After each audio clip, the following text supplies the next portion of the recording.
It didn't stop there. They knew what to do about me. Those black abysses that yawned were ready to swallow me. When I felt depressed or nervous, there was a concrete program designed to secure the greatest possible inner security for as long as time escapes. The feeling of impending disaster that had haunted me for years began to dissolve as I put into practice more and more of the 12 steps. It worked.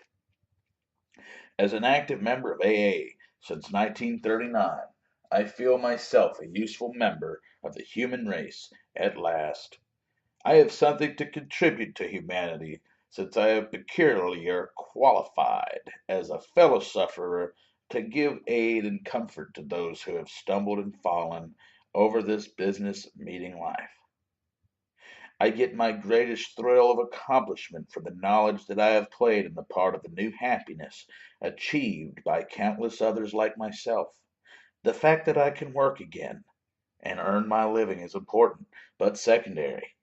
I believe that my once overweening self-will has finally found its proper place, for I can say many times daily, Thy will be done, not mine, and mean it. Chapter 4. Our Southern Friend. Pioneer A. minister's son and Southern farmer, he asked, Who am I to say there is no God? Father is an Episcopal minister, and his work takes him over long drives on bad roads. His parishioners are limited in number, but his friends are many. For him, race, creed, or social position makes no difference. It is not long before he drives up in the buggy. Both he and old Maud are glad to get home. The drive was long and cold, but he was thankful for the hot bricks that some thoughtful person had given him for his feet. Soon supper is on the table. Father says grace, which delays my attack on the buckwheat cakes and sausage. Bedtime comes. I climb to my room in the attic. It is cold, so there is no delay.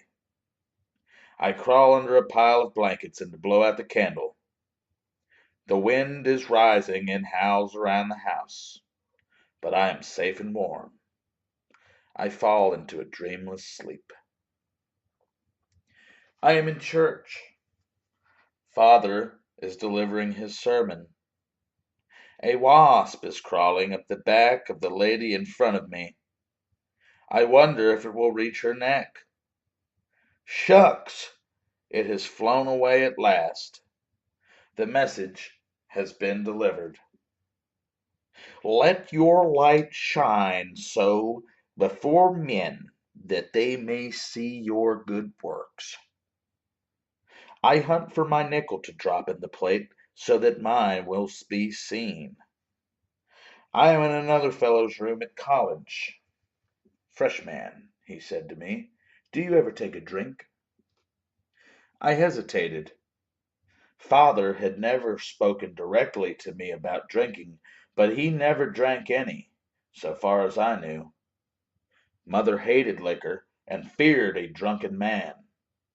Her brother had been a drinker and had died in the state hospital for the insane. But his life was unmentioned, so far as I was concerned.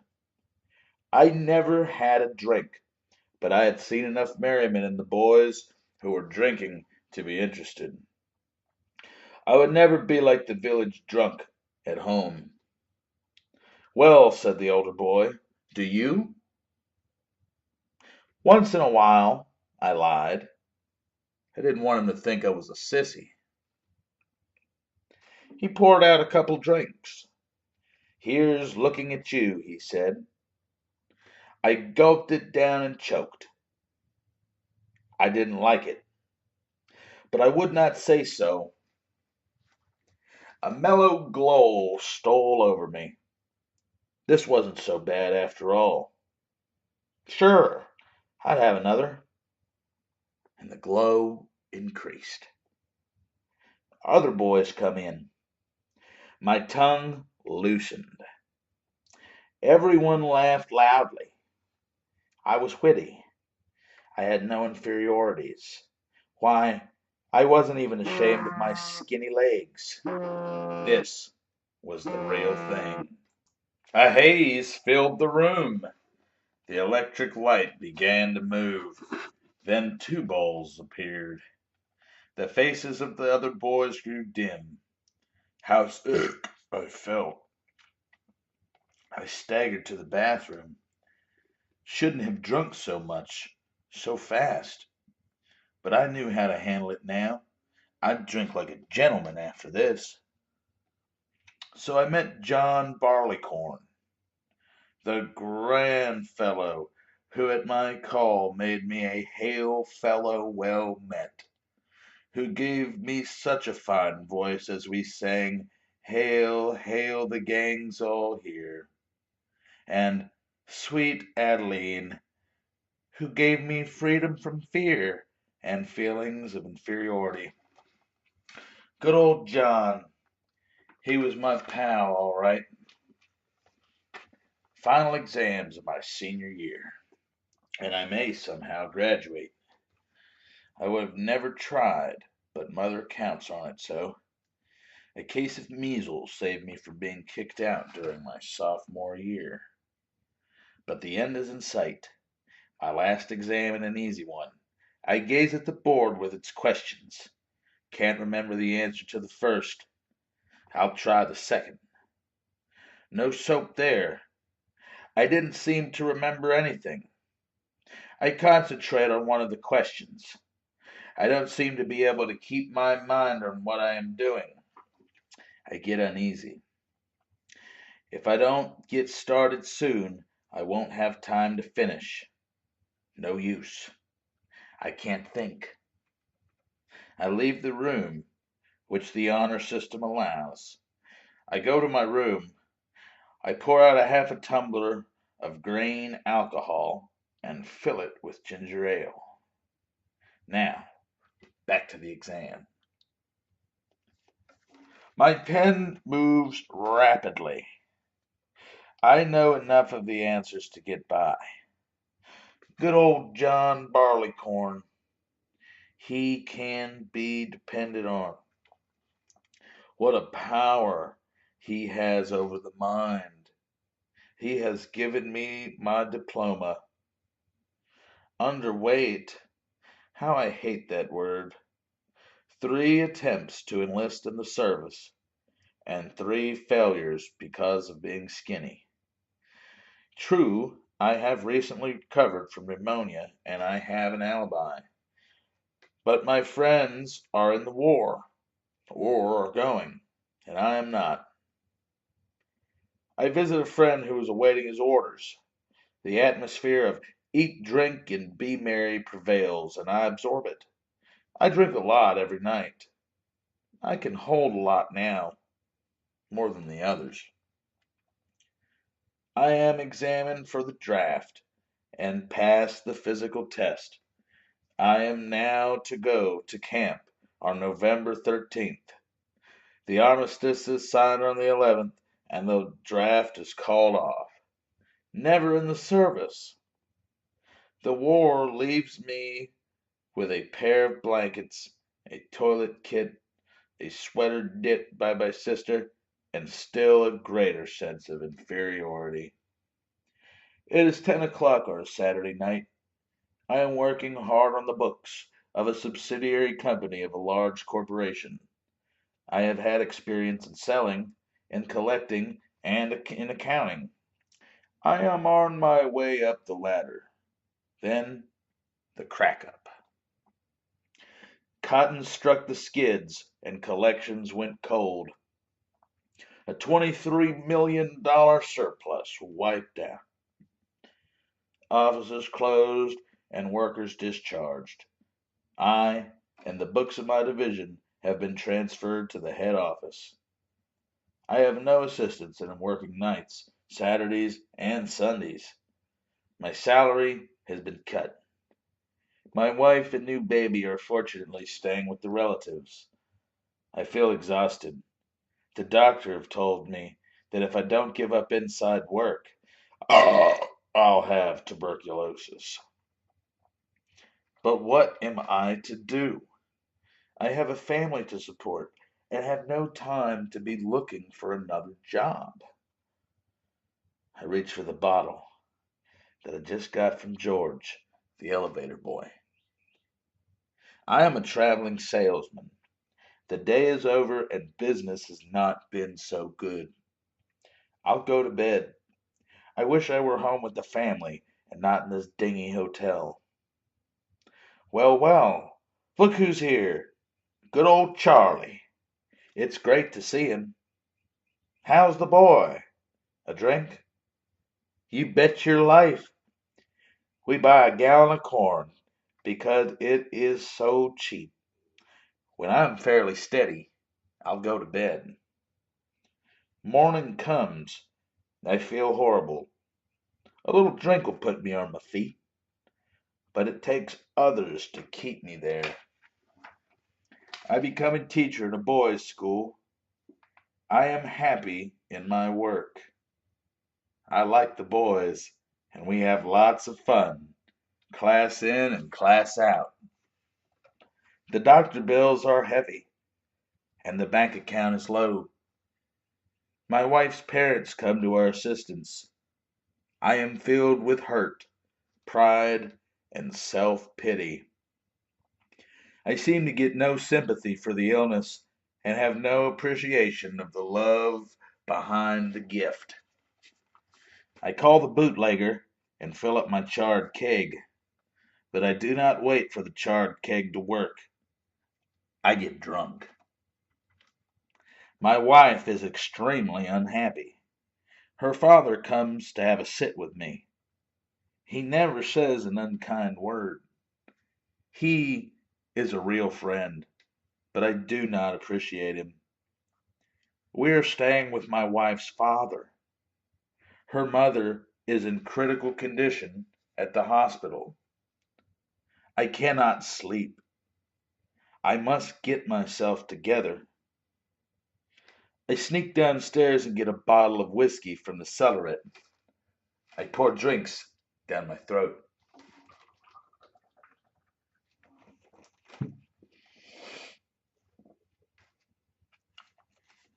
My father-in-law appears. Have a drink.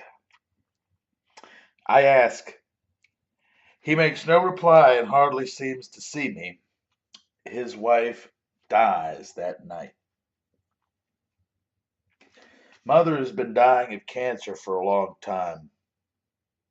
She is near the end now and is in the hospital. I must have been drinking a lot, but never got drunk. Mother must never know. I see her about to go. I return to the hotel where I am staying and get gin from the bellboy. I drink and go to bed.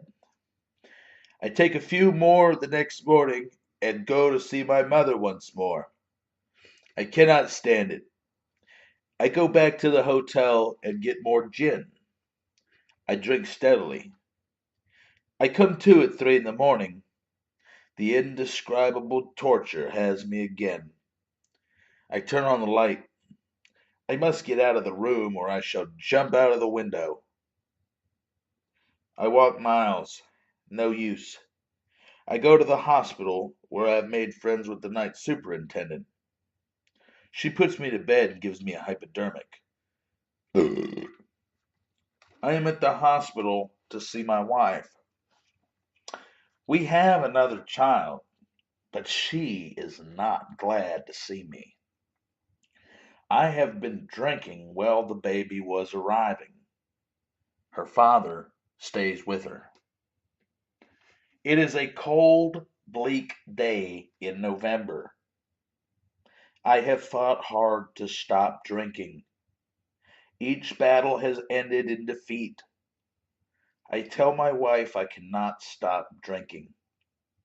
She begs for me to go to the hospital for the alcoholics, which has been recommended. I say I will go. She makes the arrangements. but I will not go.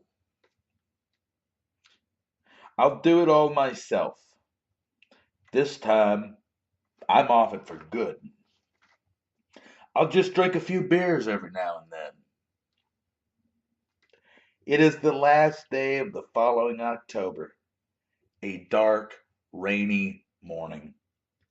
I come to on a pile of hay in a barn. I took for liquor and can't find any. I wander to the table and drink 5 bottles of beer. I must get some liquor. Suddenly, I feel hopeless, unable to go on. I go home. My wife is in the living room. She had looked for me last evening, after I left the car and wandered off into the night. She had looked for me this morning. She had reached the end of her rope. There is no use trying any more, for there is nothing to try. Don't say anything, I say to her. I am going to do something. I am in the hospital for alcoholics. I am an alcoholic. The insane asylum lies ahead. Could I have myself locked up at home? Or one more foolish idea. I might go out west on a ranch where I couldn't get anything to drink. I might do that. Another foolish idea. I wish I were dead, as I have often wished to be before. I am too yellow to kill myself. 4 alcoholics play bridge in a smoke-filled room. Anything to get my mind from myself. The game is over, and the other 3 leave. I start to clean up the debris. One man comes back, closing the door behind him. He looks at me. You think you're hopeless, don't you? He asks. I know it, I reply.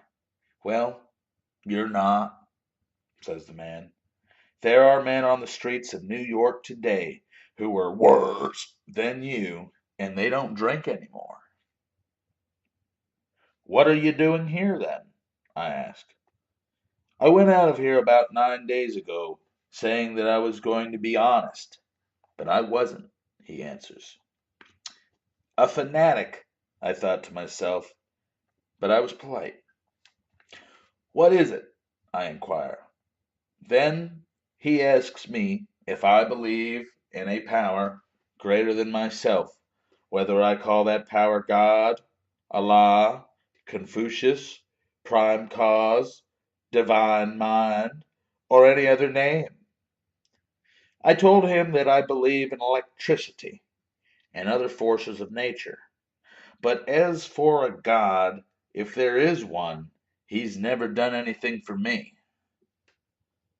Then he asks me if I am willing to right all the wrongs I have ever done to anyone, no matter how wrong I thought the others were, and I am willing to be honest with myself, about myself, and tell someone about myself, and am I willing to think of other people, of their needs instead of myself, in order to get rid of the drinking problem?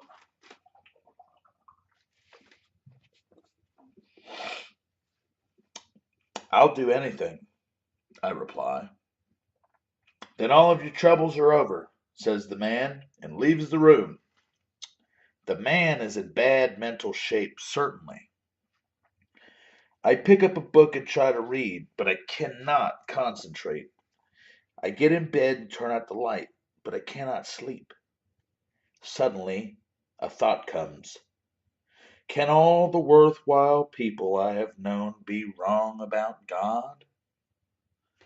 Then I find myself thinking about myself and a few things that I'd wanted to forget. I begin to see I am not the person I had thought myself. that I had judged myself by comparing myself to others and always to my own advantage. It was a shock.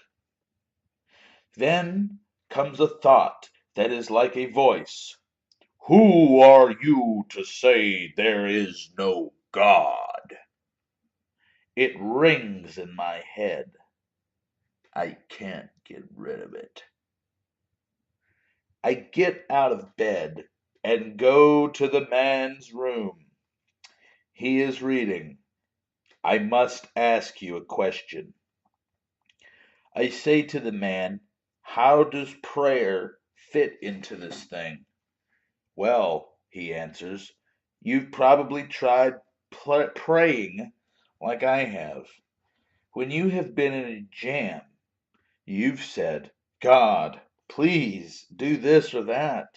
And if it turned out in your favor, that was the last of it. And if you didn't, you've said, there is no God, or he doesn't do anything for me. Is that right? Yes, I reply.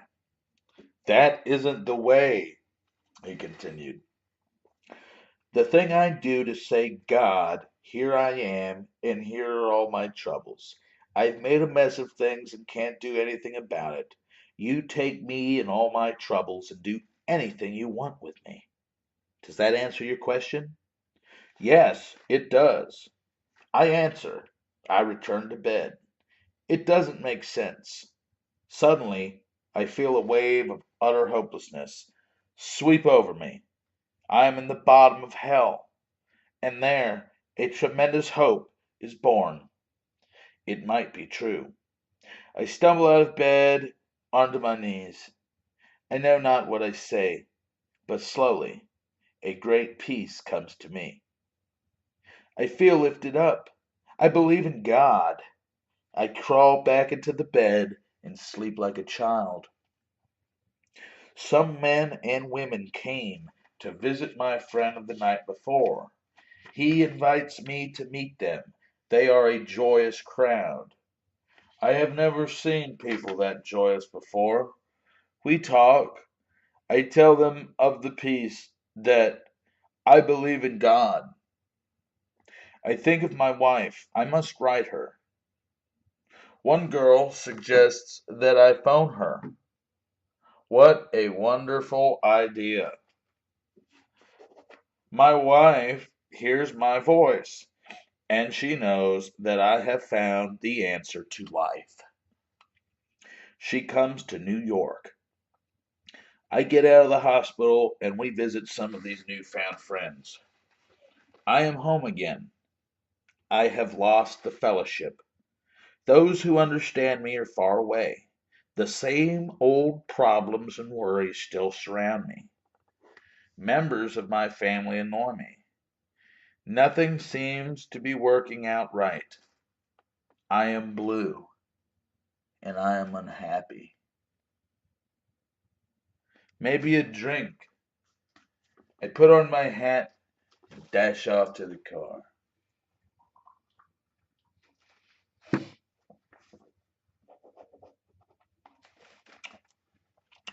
Get into the lives of other people is one thing the fellows in New York had said. I go to see a man I had been asked to visit and tell him my story. I feel much better. I even forgot about the drink. I am on a train headed for a city. I have left my wife at home, sick, and I have been unkind to her in leaving. I am very unhappy. Maybe a few drinks will help. When I get to the city, it will help. A great fear seizes me. I talk to the stranger in the seat beside me. The fear and the insane idea are taken away. Things are not going so well at home. I am learning that I cannot have my own way as I used to. I blame my wife and my children. Anger possesses me. Anger, such as I have never known before. I will not stand for this. I'll pack my bags and I'll leave. I'll stay with some understanding friends. I see where I have been wrong in some respects. I do not feel angry anymore. I return home and say, I am sorry for my wrongs. I'm quiet again. But I have not seen yet that I should do some constructive acts of love without expecting any return. I shall learn this after more explosions. I am blue again. I want to sell the place and move away. I want to get where I can find some alcoholics to help, where I can have some fellowship. A man calls me on the phone. Will I take a young fellow who has been drinking for 2 weeks to live with me? Soon I have others who are alcoholics and some who have other problems. I begin to play God. I feel that I can fix them all, but I do not fix anyone. I am getting part of a tremendous education and I have made some new friends. Nothing is right. Finances are in bad shape. I must find a way to make some money. The family seems to think nothing but spend. People annoy me. I try to read, I try to pray. Gloom surrounds me. Why has God left me? I mope around the house. I will not go out, and I will not enter into anything. What is the matter? I cannot understand. I will not be this way. I'll get drunk. It's a cold-blooded idea. It is premeditated. I fix up a little apartment over the garage with books and drinking water. I'm going to town to get some liquor and some food. I shall not drink until I get back to the apartment. Then I'm going to lock myself in and read. And as I read, I shall take little drinks at long intervals. I shall get myself mellow and stay that way.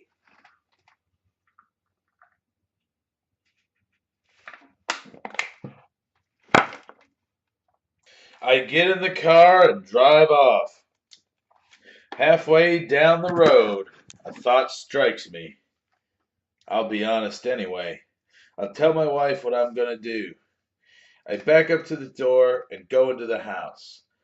I call my wife into a room where we can talk privately. I tell her quietly what I intend to do. She says nothing.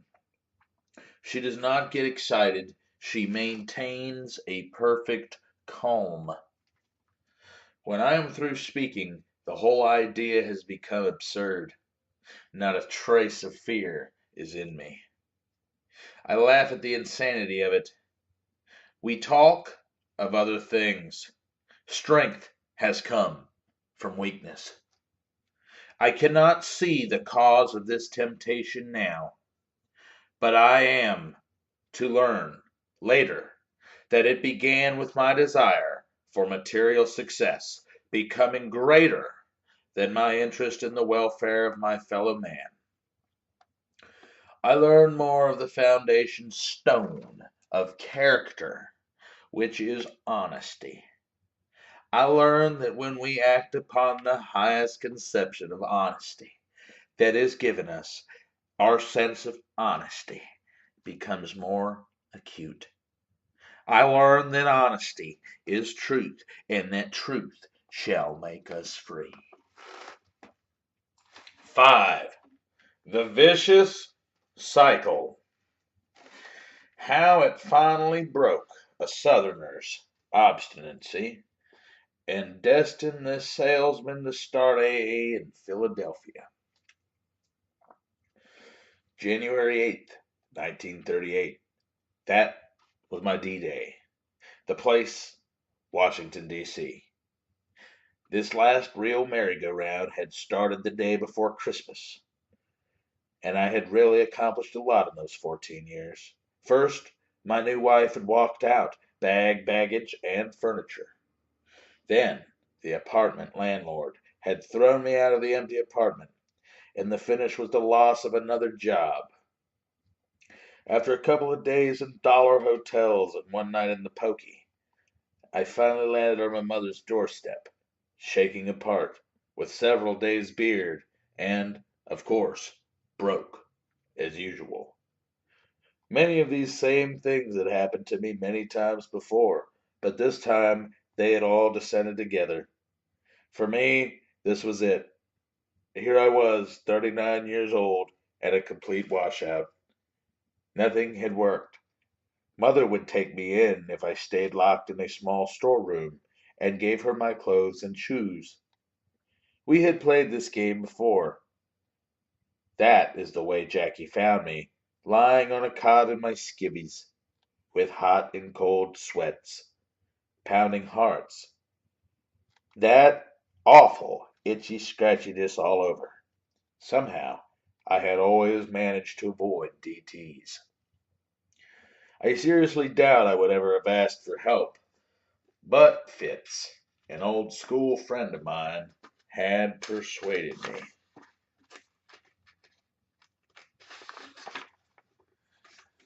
Jackie called on me. He had come 2 or 3 days later. I think I would have thrown him out, but he hit when I was open for anything. Jackie arrived about 7 in the evening and talked till about 3 a.m. I don't remember much of what he said, but I did realize that he was another guy just like me. He had been in the same laughing academies and the same jails, known the same loss of jobs, same frustrations, same boredom, and the same loneliness. If anything, he had known all of them even better, and more often than I thought. Yet he was happy, relaxed, confident, and laughing. That night, for the first time in my life, I really let my hair down and admitted my general loneliness. Jackie told me about a group of fellows in New York, of whom my old friend Fitz was one, who had the same problem I had, and who, by working together to help each other, were now not drinking, and were happy, like himself. He said something about a God or a higher power, but I brushed that off. That was for the birds, not for me. Little more of our talk stayed in my memory, but I do know I slept the rest of that night, well before I had never known what a real night's sleep was. This was my introduction to this understanding fellowship, although it was to be more than a year later before our society was to bear the name Alcoholics Anonymous. All of us in AA know the tremendous happiness that is in our sobriety, but there were also tragedies. My sponsor, Jackie, was one of these. He brought many of our original members in, yet he himself could not make it and died of alcohol. The lesson of his death still remains with me, yet I often wonder what would have happened if somebody else would have made that first call on me. So I always say that as long as I remember January 8th, that is how long I will remain sober. The age-old question in AA is which came first, the neurosis or the alcohol? I like to think I was fairly normal before alcohol took over. My early life was spent in Baltimore, where my father was a physician and a grain merchant. My family lived in very prosperous circumstances, and while both my parents drank, sometimes too much, neither was an alcoholic. Father was a well integrated person, And while mother was high strung and a bit selfish and demanding, our home was reasonably harmonious. There were four of us children, and although both of my brothers later become alcoholics, one died of alcohol. My sister has never taken a drink in her life. Until I was 13, I attended public schools with regular promotions and average grades. I have never shown any particular talents, nor have I had any really frustrating ambitions. At 13, I was packed off to a very fine Protestant boarding school in Virginia, where I stayed 4 years, graduating without any special achievements. In sports, I made the track and the tennis teams, along well with the other boys, and had a fairly large circle of acquaintances, but no intimate friends. I was never homesick and was always pretty self-sufficient. However, here I probably took my first step towards my coming alcoholism by developing a terrific aversion to all churches and established religion. At this school, we had Bible readings before each meal and church services 4 times on Sunday, and I became so rebellious that this I swore I would never join or go to any church except for weddings or for funerals.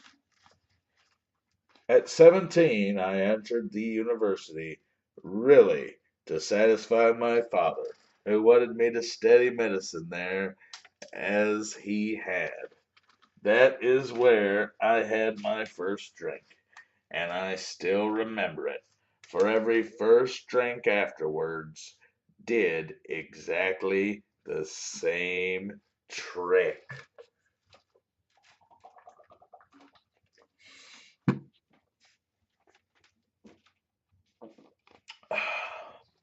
I can feel it go down right through every bit of my body and down to my very toes. But each drink after the first seemed to become less effective, and after 3 or 4, they all seemed like water. I was never a hilarious drunk. The more I drank, the quieter I got, and the drunker I got, the harder I fought to stay sober. So it was clear that I never had any fun out of drinking. I would be the soberest saving one in the crowd, and all of a sudden I would be the drunkest. Even that first night I blacked out, which leads me to believe that I was an alcoholic from my very first drink. The first year in college I got by in my studies. I majored in poker and drinking. I refused to join a fraternity as I wanted to be a freelance, and that year my drinking was confined to one night stands once or twice a week. The second year my drinking was more or less restricted to weekends, but I was nearly kicked out for scholastic failure. In the spring of 1917, in order to beat being fired from school, I became patriotic and joined the army. I am one of the lads who came out of the service with a lower rank than when I went in. I had been to OTC the previous summer, so I went into the army as a sergeant, but I came out a private. And you really have to be unusual to do that. In the next 2 years, I washed more pans and peeled more potatoes than any other doughboy in the army. I became a periodic alcoholic, the periods always coming whenever I could make the opportunity. However, I did manage to keep out of the guardhouse. My last bout in the army lasted from November 5th to 11th, 1918. We heard by wireless on the 5th that the armistice would be signed the next day. This was a premature report. So I had a couple of cognacs to celebrate. Then I hopped a truck and went AWOL. My next conscious memory was from Bar de Luc, many miles from base. It was November 11th, and bells and whistles were ringing, for the real armistice. There I was, unshaven, clothes dirty and torn, with no recollection of wandering all over France, but, of course, a hero to the local French. Back at camp, all was forgiven because it was the end. But, in light of what I have since learned, I know I was a confirmed alcoholic at 19.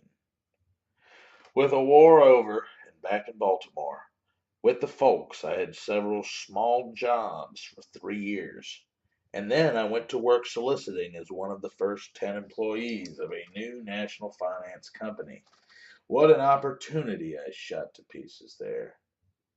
This company now does a volume of over $3 billion annually. 3 years later, at 25, I opened and operated their Philadelphia office and was earning more than I have ever since. I was the fair-haired boy, all right, but 2 years later, I was blacklisted as an irresponsible drunk. It doesn't take long.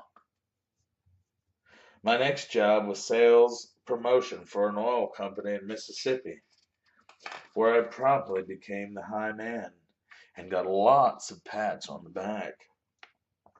Then I turned 2 company cars over in a short time, and bingo, fired again. Oddly enough, the big shot fired me from this company was one of the first men I met when I later joined the New York AA group. He had also gone all the way through the ringer and had been dry for 2 years when I saw him again. After the oil job blew up, I went back to Baltimore, and my mother, my first wife, having said a permanent goodbye. Then come sales jobs with a national tire company. I reorganized their city sales policy, and 18 months later, I was 30. They offered me the branch managership as part of this promotion.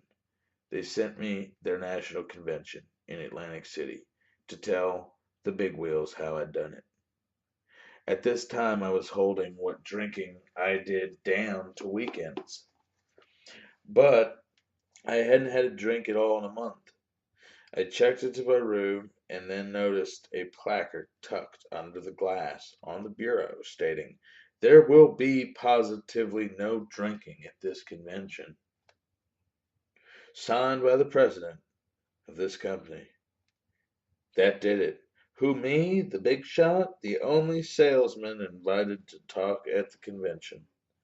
The man who was going to take over one of their biggest branches come Monday. I'd show them who's boss. No one in that company saw me again, and 10 days later I wired my resignation. As long as things were tough and the job a challenge, I could always manage to hold on pretty well. But as soon as I learned the combination, got the puzzle under control, and the boss to pat me on the back, I was gone again. Routine jobs bored me, but I would take on the toughest one I could find and work day and night until I had it under control. Then it would become tedious and I'd lose all interest in it. I could never be bothered with the follow through and would invariably reward myself for effort with that first drink.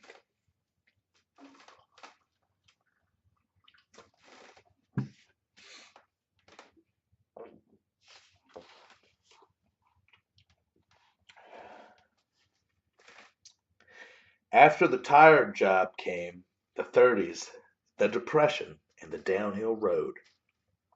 In the 8 years before AA found me, I had over 40 jobs, selling and traveling, one thing after another, the same old routine. I'd work like mad for 3 or 4 weeks without a single drink, save my money, pay a few bills, and then reward myself with alcohol. Then I'd be broke again, hiding out in cheap hotels all over the country. having one-night jail stays here and there. Always that horrible feeling. What's the use? Nothing is worthwhile. Every time I blacked out, and that was every time I drank, there was always that gnawing fear. What did I do this time? Once I found out, many alcoholics have learned they can bring their bottle to a cheap movie theater and drink, sleep, and wake up, and drink again in the darkness. I had repaired to one of these mornings with my jug, and when I left late in the afternoon, I picked up a newspaper on the way home. Imagine my surprise when I read in a page one box that I had been taken from the theater unconscious around noon that day, removed by the ambulance to a hospital, stomach pumped and released. Evidently, I had gone right back to the movie with the bottle and stayed there several hours and started home with no recollection of what had happened. The mental state of the sick alcoholic is beyond description. I had no resentments against individuals. The whole world was wrong. My thoughts went round and round with, what's it all about anyhow? People have wars and kill each other. They struggle and cut each other's throats out for success. And what has anyone ever got out of it? Haven't I been successful? Haven't I accomplished extraordinary things in my business? What do I get out of it? Everything's all wrong. And to hell with it! For the last 2 years of my drinking, I prayed during every drunk that I wouldn't wake up again. 3 months before I met Jackie, I had made my second feeble attempt at suicide. This was on the background that made me willing to listen on January 8th. After being dry for 2 weeks and sticking close to Jackie, all of a sudden I found I had become the sponsor of my sponsor, for he was suddenly taken drunk. I startled to learn he had only been off the booze a month or so himself when he brought me the message. However, I made an SOS call to the New York group, whom I hadn't met yet, and they suggested we both come there. This we did the next day, and what a trip! I really had a chance to see myself from a non-drinking point of view. We checked into the home of Hank, the man who had fired me 11 years before in Mississippi, and there I met Bill, our founder. Bill had been dry for 3 years, and Hank too. At the time I thought them just a swell pair of screwballs, for they were not only going to save all the drunks in the world, but also all the so-called normal people. All they talked of that first weekend was God and how they were going to straighten out Jackie and mine's lives. Those days we really took each other's inventories firmly and often. Despite all this, I did like my new friends because, again, they were like me. They had also been periodic big shots who had goofed off repeatedly at the wrong time. They also knew how to split one paper match into 3 separate matches. This is separate and very useful knowledge in places where matches are prohibited. They too had taken a train to one town and had wakened hundreds of miles in the opposite directions, never knowing how they got there. The same old routine seemed to be oh so common to us. During that first weekend, I decided to stay in New York and take all they gave out, except for the God stuff. I knew they needed to straighten out their thinking and habits, but I was right. I just drank too much. Just give me a good front and a couple of bucks, and I'd be right back in the big time. I'd been dry 3 weeks, had the wrinkles out, and had sobered up my sponsor all by myself. Bill and Hank had just taken over a small automobile polish company, and they offered me a job. $10 a week, and keep at Hank's house. We were all set to put DuPont out of business. At that time, the group in New York was composed of about 12 men who were working on the principle of every drunk for himself. We had no real formula and no name. We would follow no man's ideas for a while, decide he was wrong, and switch to another method. But we were staying sober, as long as we kept and talked to each other. There was one meeting a week at Bill's home in Brooklyn, and we all took turns there, spouting off about how we had changed our lives overnight, how many drunks we had saved and straightened out, and at last, but not least, how God had touched each of us personally on the shoulder. Boy, what a circle of confused idealists. Yet, we all had one really sincere purpose in our hearts, and that was not to drink. At our first weekly meeting, I was a menace to the serenity of the first few months, for I took every opportunity to lambaste that spiritual angle, as we call it, or anything else that had any tinge of theology. Much later, I discovered the elders had many prayer meetings, hoping to find a way to give me the heave ho, but at the same time stay tolerant and spiritual. They did not seem to be getting an answer, for here I was staying sober and selling lots of automobile polish, on which they were making 1,000% profits. So I rocked along my merry-go independent way until June, when I went out selling automobile polish in New England. After a very good week, two of my customers took me to lunch on Saturday. We ordered sandwich, and one man said, 3 beers.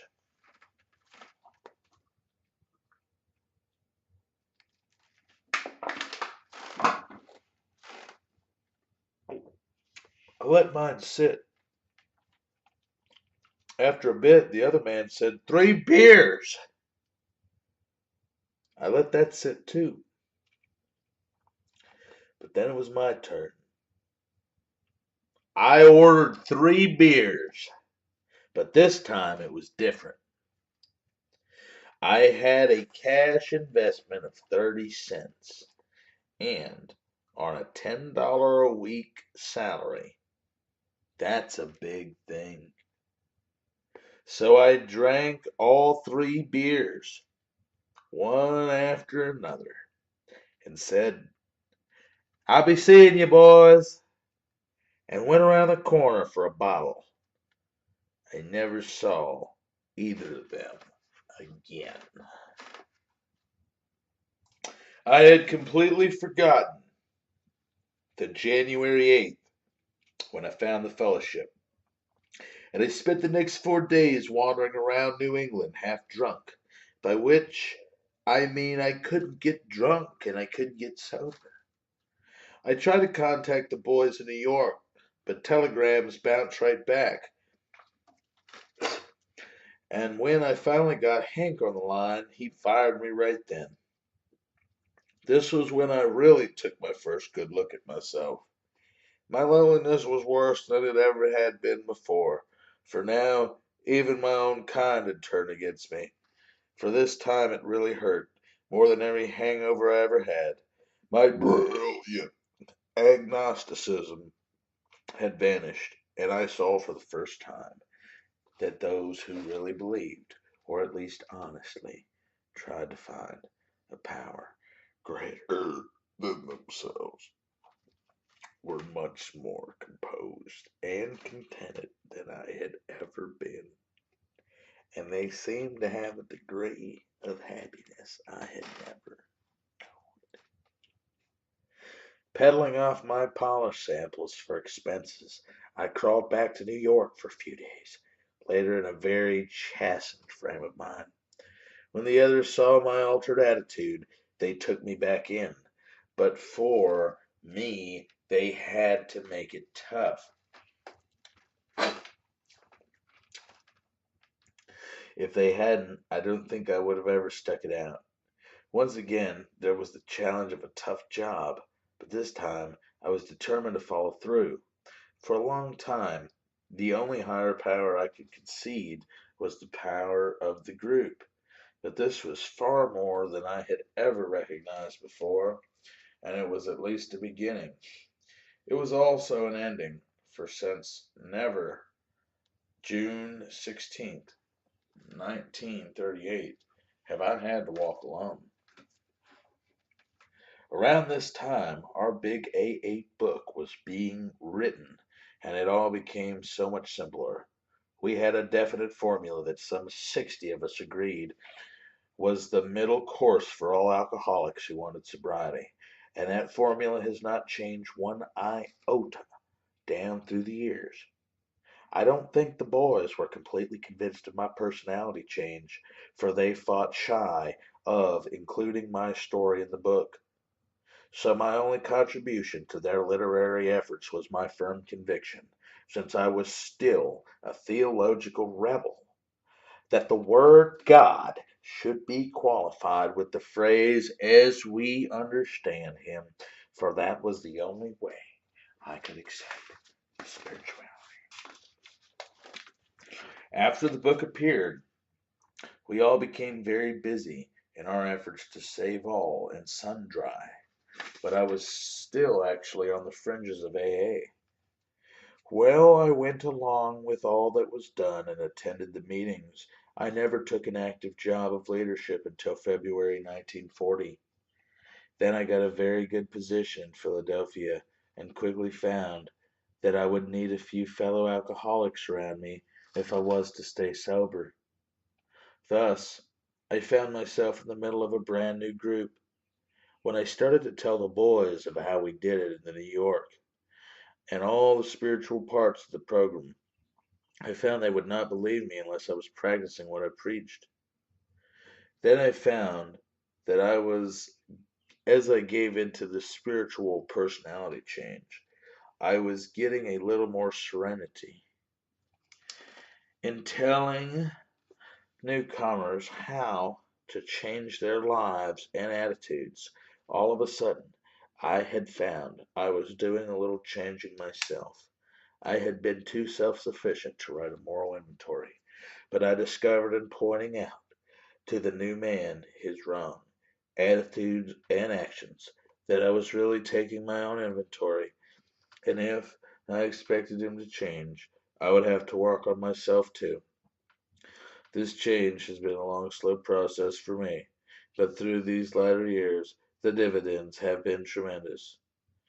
In June 1945, with another member, I made my first and only 12-step call on a female alcoholic, and a year later, I married her. She has been sober all the way through, and for me, that has been good. We could share in the laughter and tears of our many friends, and most important, we could share our AA way of life and are given a daily opportunity to help others. In conclusion, I can only say that with whatever growth or understanding has come to me, I have no wish to graduate. Very rarely do I miss the meetings of my neighborhood AA group, and my average has never been less than 2 meetings a week. I have served on only one committee in the past 9 years, for I feel that I had my chance the first few years, and that newer members should fill the jobs. They are far more alert and progressive than we floundering fathers were, and the future of our fellowship is in their hands. Now live in the West, and are very fortunate in our area. AA. It is good, simple, and friendly, and our one desire is to stay in AA and not on it. Our pet slogan is easy does it.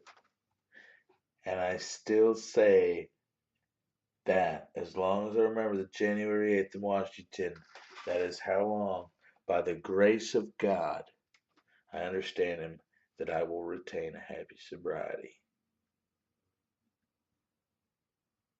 Our pet slogan is easy does it. Chapter 6, Jim's Story. This physician, one of the earliest members of AA, the first black group, tells of how freedom came as he worked among his people. I was born in a little town in Virginia as an average religious home. My father, a Negro, was a country physician. I remember in my early youth that my mother dressed me as she did my two sisters, and I wore curls until I was 6 years of age. At the time I started school, that's how I got rid of the curls. I found that even when I had fears and inhibitions, we lived just a few doors from the First Baptist Church. And when they had funerals, I remember very often asking my mother whether the person was good or bad, and whether they were going to heaven or to hell. I was about 6 then. My mother had been recently converted and actually had become a religious fanatic. That was her main neurotic manifestation. She was very possessive with us children. Mother drilled me into a very puritanical point of view as to sex relations, as well as to motherhood and to womanhood. I'm sure my ideas as to what life should be like were quite different from that of the average person with whom I associated. Later on in life, that took its toll. I realize that now.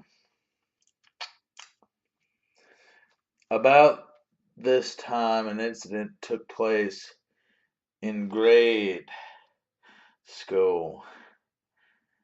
I have never forgotten because it made me realize that I was actually a physical coward. During recess, we were playing basketball, and I had accidentally tripped a fellow just a little larger than I was. He took the basketball and smashed me in the face with it. That was enough provocation to fight, but I didn't fight. And I realized after recess why I didn't. It was fear. That hurt and disturbed me a great deal. Mother was of the old school and figured that anyone I associated with should be of the proper type. Of course, in my day, times had changed. She just hadn't changed with the times.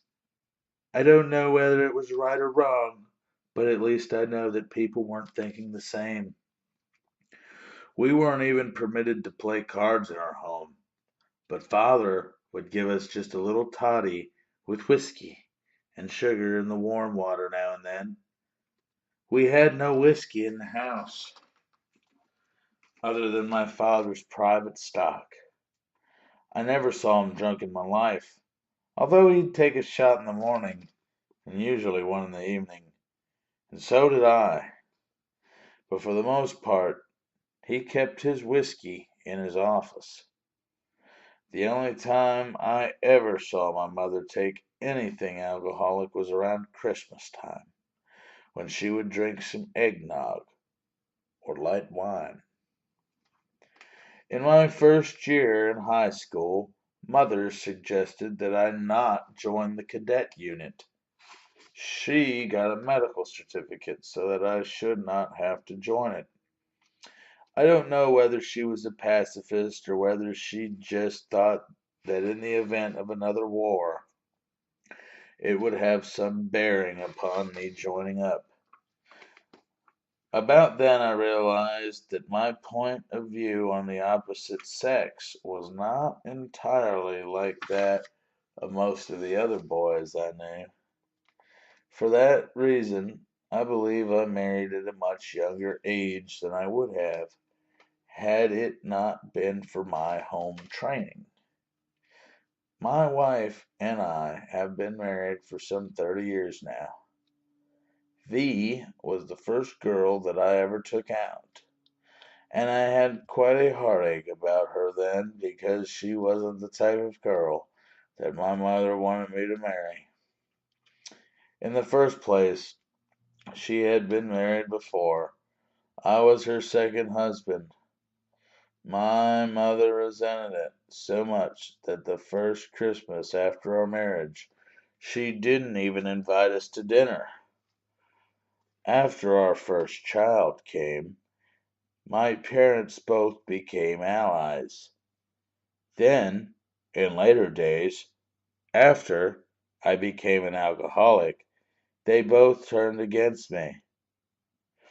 My father had come out of the South and had suffered a great deal down there.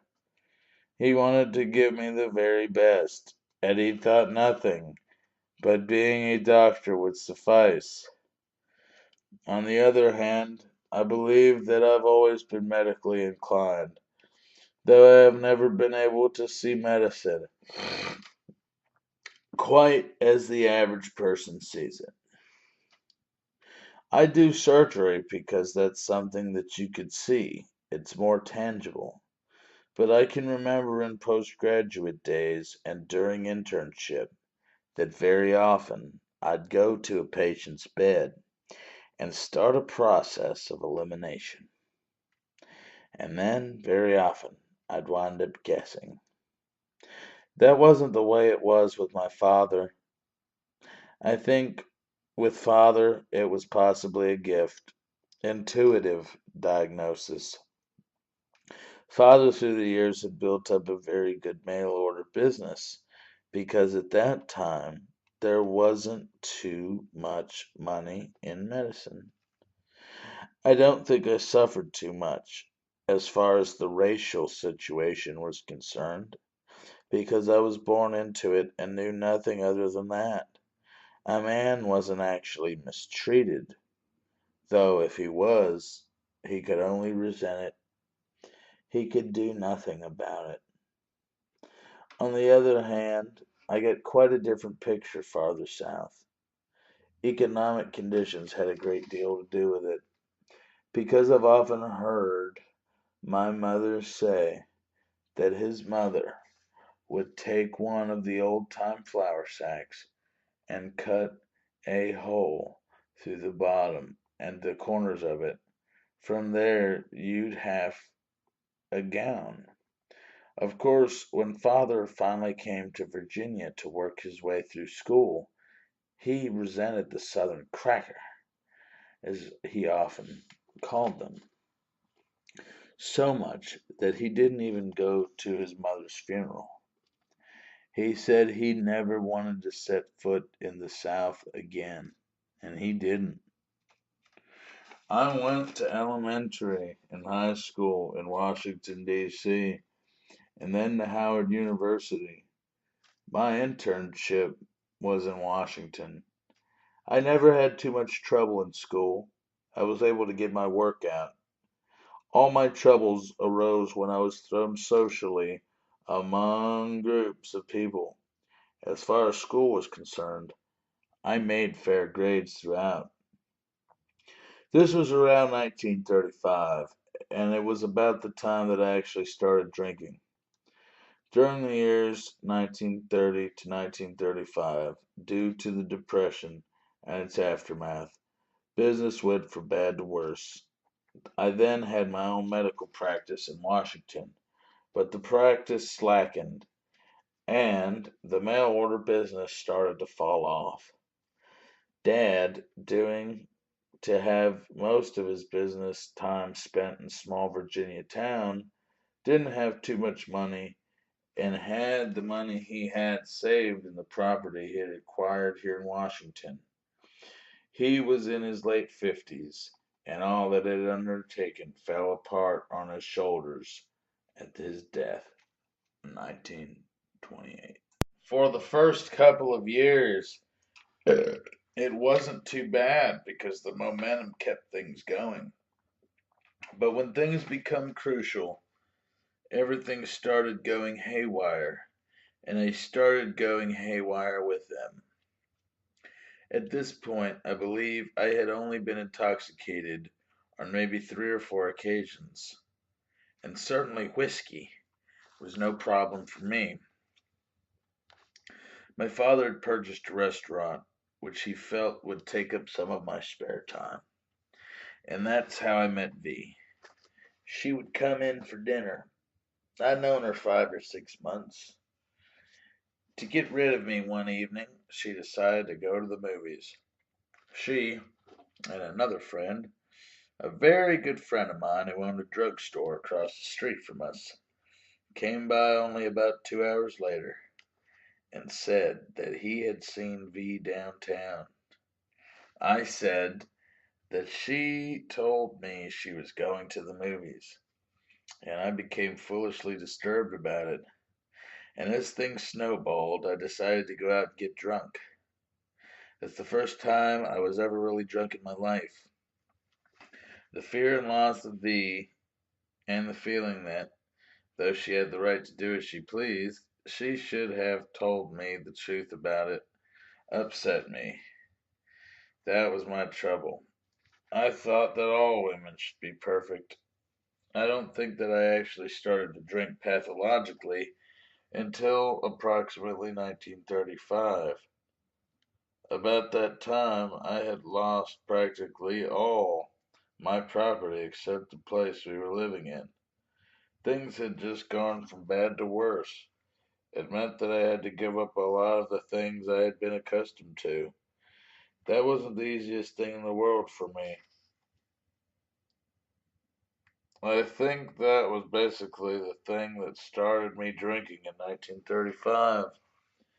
I started drinking alone then. I'd go into my home with a bottle, and I remember clearly how I would look around to see if he was watching.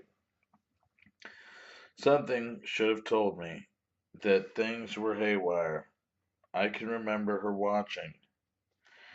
There came a time when she spoke to me about it, and I would say that I had a bad cold or that I wasn't feeling well. That went on for maybe 2 months, and then she got after me again about drinking. At that time, the Repeals whiskeys were back, and I'd go to the store and buy my whiskey, and take it to my office and put it under the desk, first in one place and then in another. And there soon was an accumulation of empty bottles. My brother-in-law was living with us at the time, and I said to V, maybe the bottles were brothers. I don't know. Ask him about it. I don't know a thing about the bottles.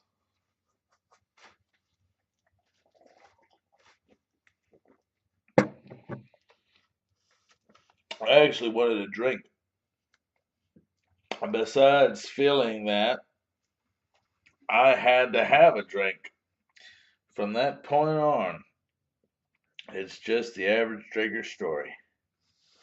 I got to the place where I looked forward to the weekends, drinking and pacify myself by saying that the weekends were mine, and that if it didn't interfere with my family or with my business, if I drank on the weekends. But the weekends stretched on into Mondays, and the time soon came where I drank every day. My practice at that juncture was barely getting started and barely making us a living. A material thing happened in 1940. That year on Friday night, a man whom I had known for years come to my office. My father had treated him many years prior to this. This man's wife had been suffering for a couple of months, and when he came in, he owed me for a little bill. I filled the prescription for him. The following day, Saturday, he came back and said, "Jim, I owe you for that prescription last night. I didn't pay you." I thought, "I know you didn't pay me because you didn't get a prescription." He said, "Yes, you know the prescription that you gave me for my wife last night." Fear gripped me then because I could not remember nothing about it. It was the first blackout I had to recognize as a blackout.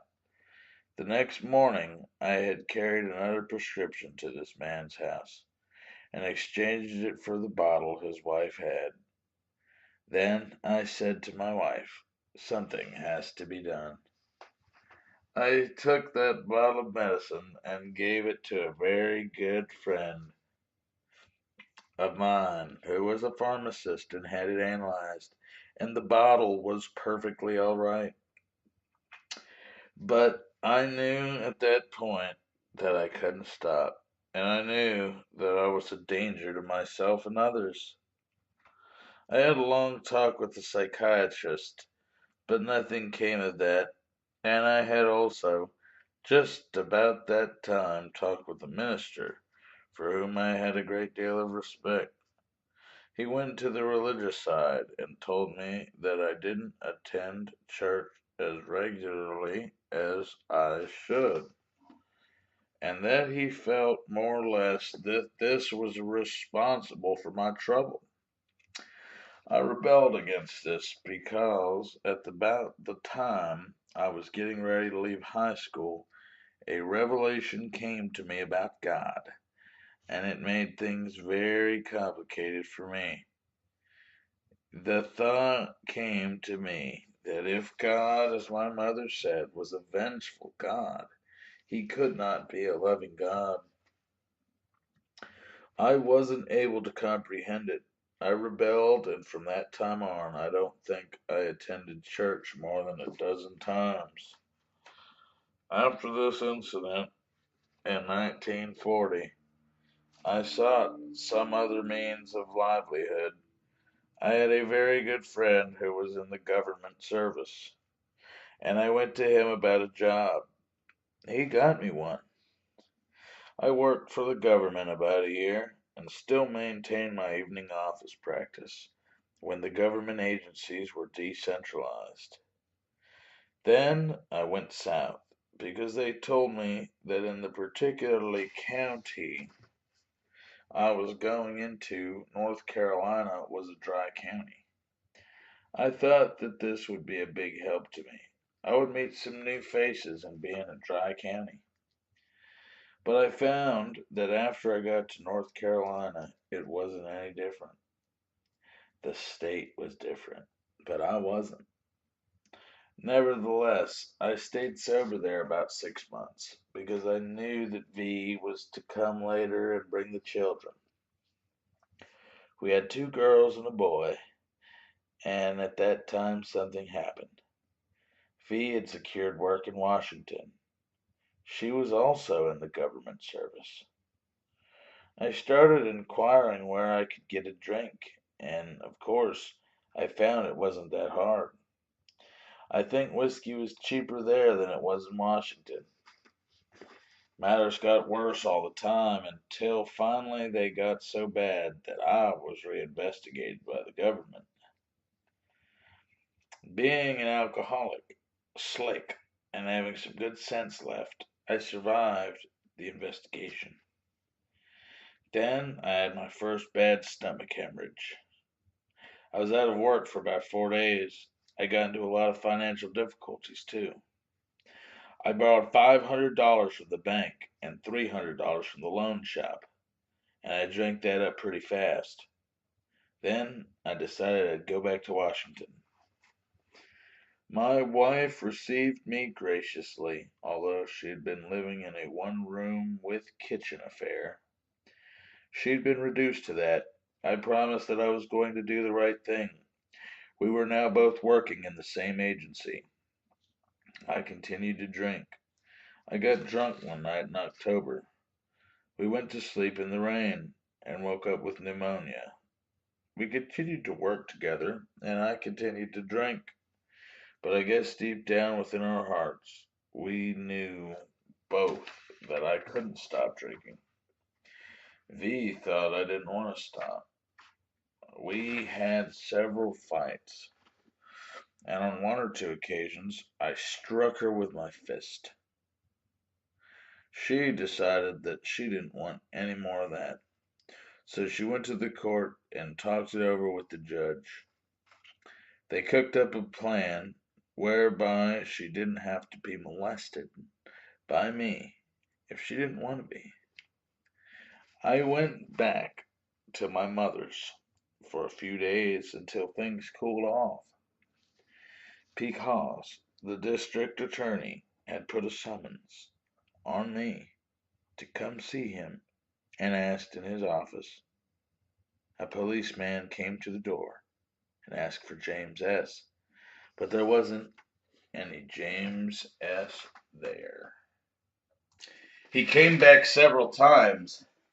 Within 10 days, I got locked up for being drunk, and this same policeman was in the station house as I was being booked. I had to put up a $300 bond because he was carrying the same summons around in his pocket for me.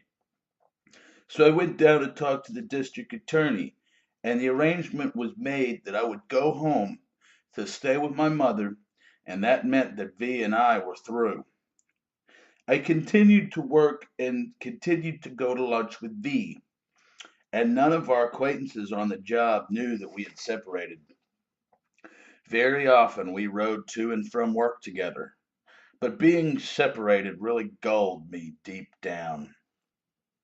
The November following, I took a few days off after payday to celebrate my birthday on the 25th of the month.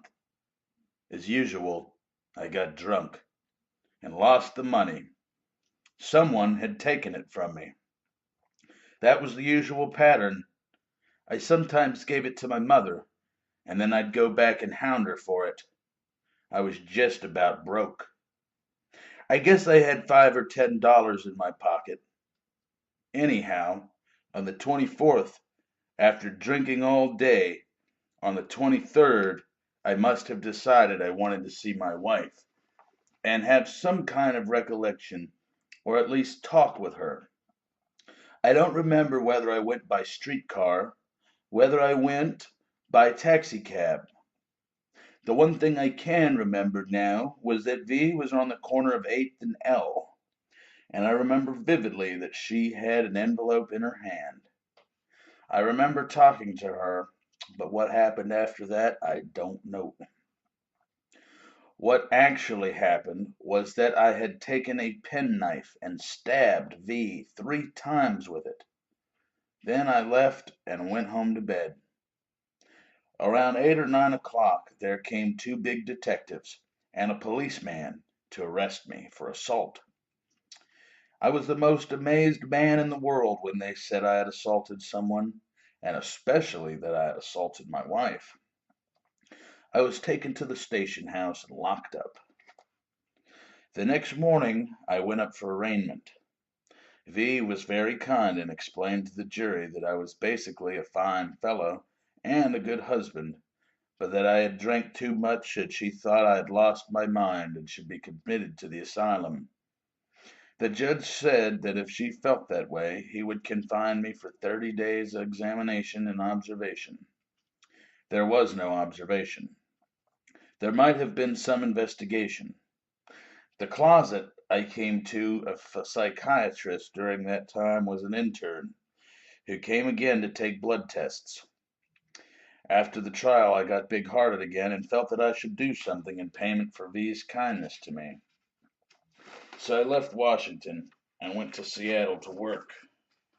I was there about 3 weeks, and then I got restless and started to tramp across the country here and there until I finally wound up in Pennsylvania in a steel mill. I worked at the steel mill for possibly 2 months, and then I become disgusted with myself and decided to go home.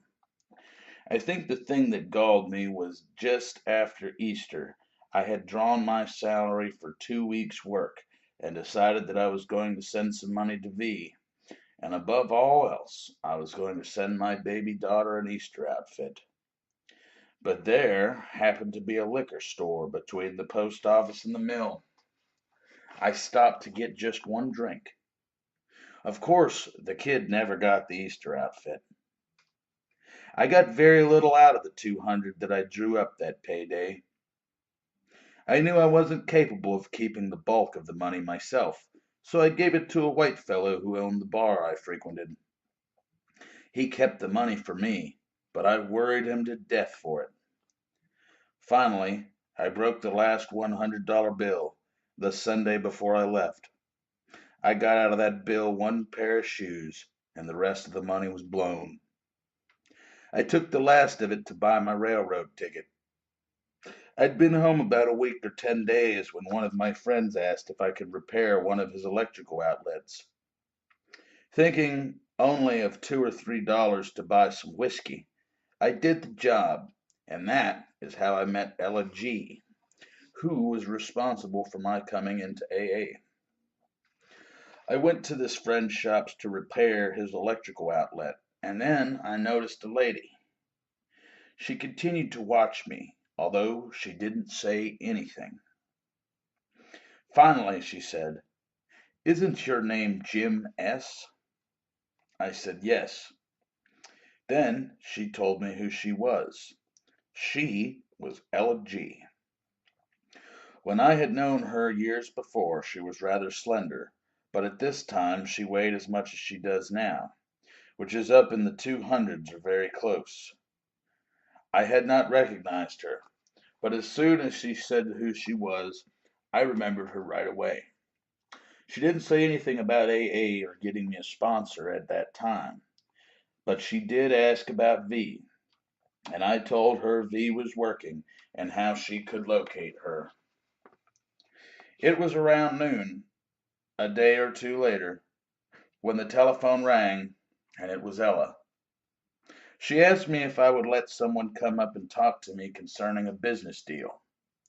She never mentioned anything about my whiskey drinking, because if she had, I would have just told her no right then. I asked her what this deal was, but she wouldn't say. She said, "He has something of interest if you will see him." I told her that I would. She asked me one other thing. She asked me if I would try to be sober if I possibly could. So I put forth some effort that day to try to stay sober, if I could, though my sobriety was just a daze. About 7 that evening, my sponsor walked in, Charlie G. He didn't seem too much at ease at the beginning. I guess I felt, and he sensed it, that I wanted him to hurry up and say what he had to say and get out. Anyhow, he started talking about himself. He started telling me about how much trouble he had, and I said to myself, I wonder why this man is telling me all his troubles. I have troubles of my own. Finally, he brought in the angle of whiskey. He continued to talk and I to listen. After he'd talked in half an hour, I still wanted him to hurry up and get out so I could go and get some whiskey myself before the liquor store closed. But as he continued to talk, I realized that this was the first time I had met a person who had the same problems I did, and who, I sincerely believe, understood me as an individual. I knew my wife didn't, because I had been sincere in all my promises to her, as well as to my mother and my close friends. But the urge to take that drink was far more powerful than anything else. After Charlie had talked a while, I knew that this man had something. In that short period he built within me something that I had long since lost, which was hope. When he left, I walked with him to the streetcar line, which was just about a half a block. But there were two corner liquor stores, one on each corner from my home. I put Charlie on the car, and when I left him, I passed both of those liquor stores without even thinking about them. The following Sunday, we met at Ella G's. It was Charlie and 3 or 4 others. That was the first meeting of a colored group in AA, so far as I know.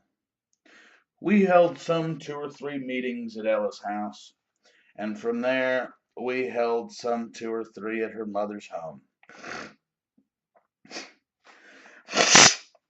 Then Charlie, or someone in the group, suggested that we try to get a place at a church hall to hold meetings. I approached several ministers, and all of them thought it was a very good idea, but they never relinquished any space.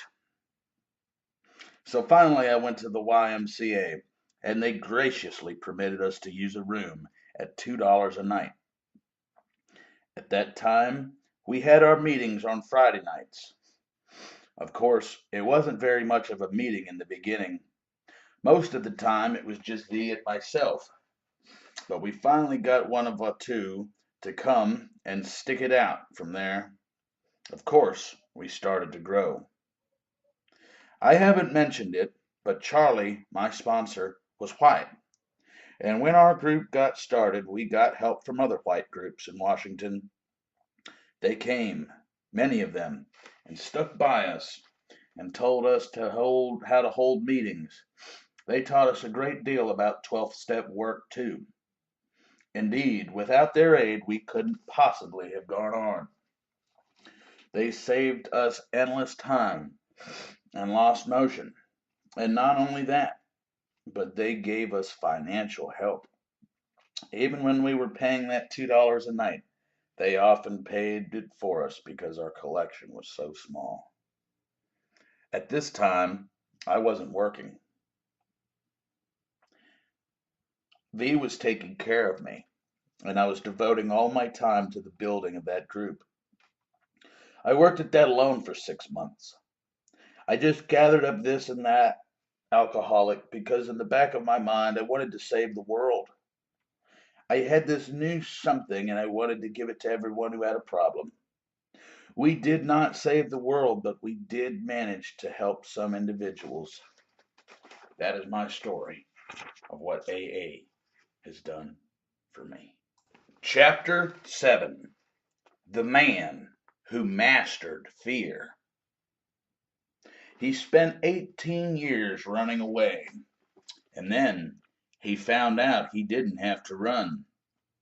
So he started AA in Detroit. For 18 years, from the time I was 21, fear governed my life. By the time I was 30, I had found that alcohol dissolved fear for a little while.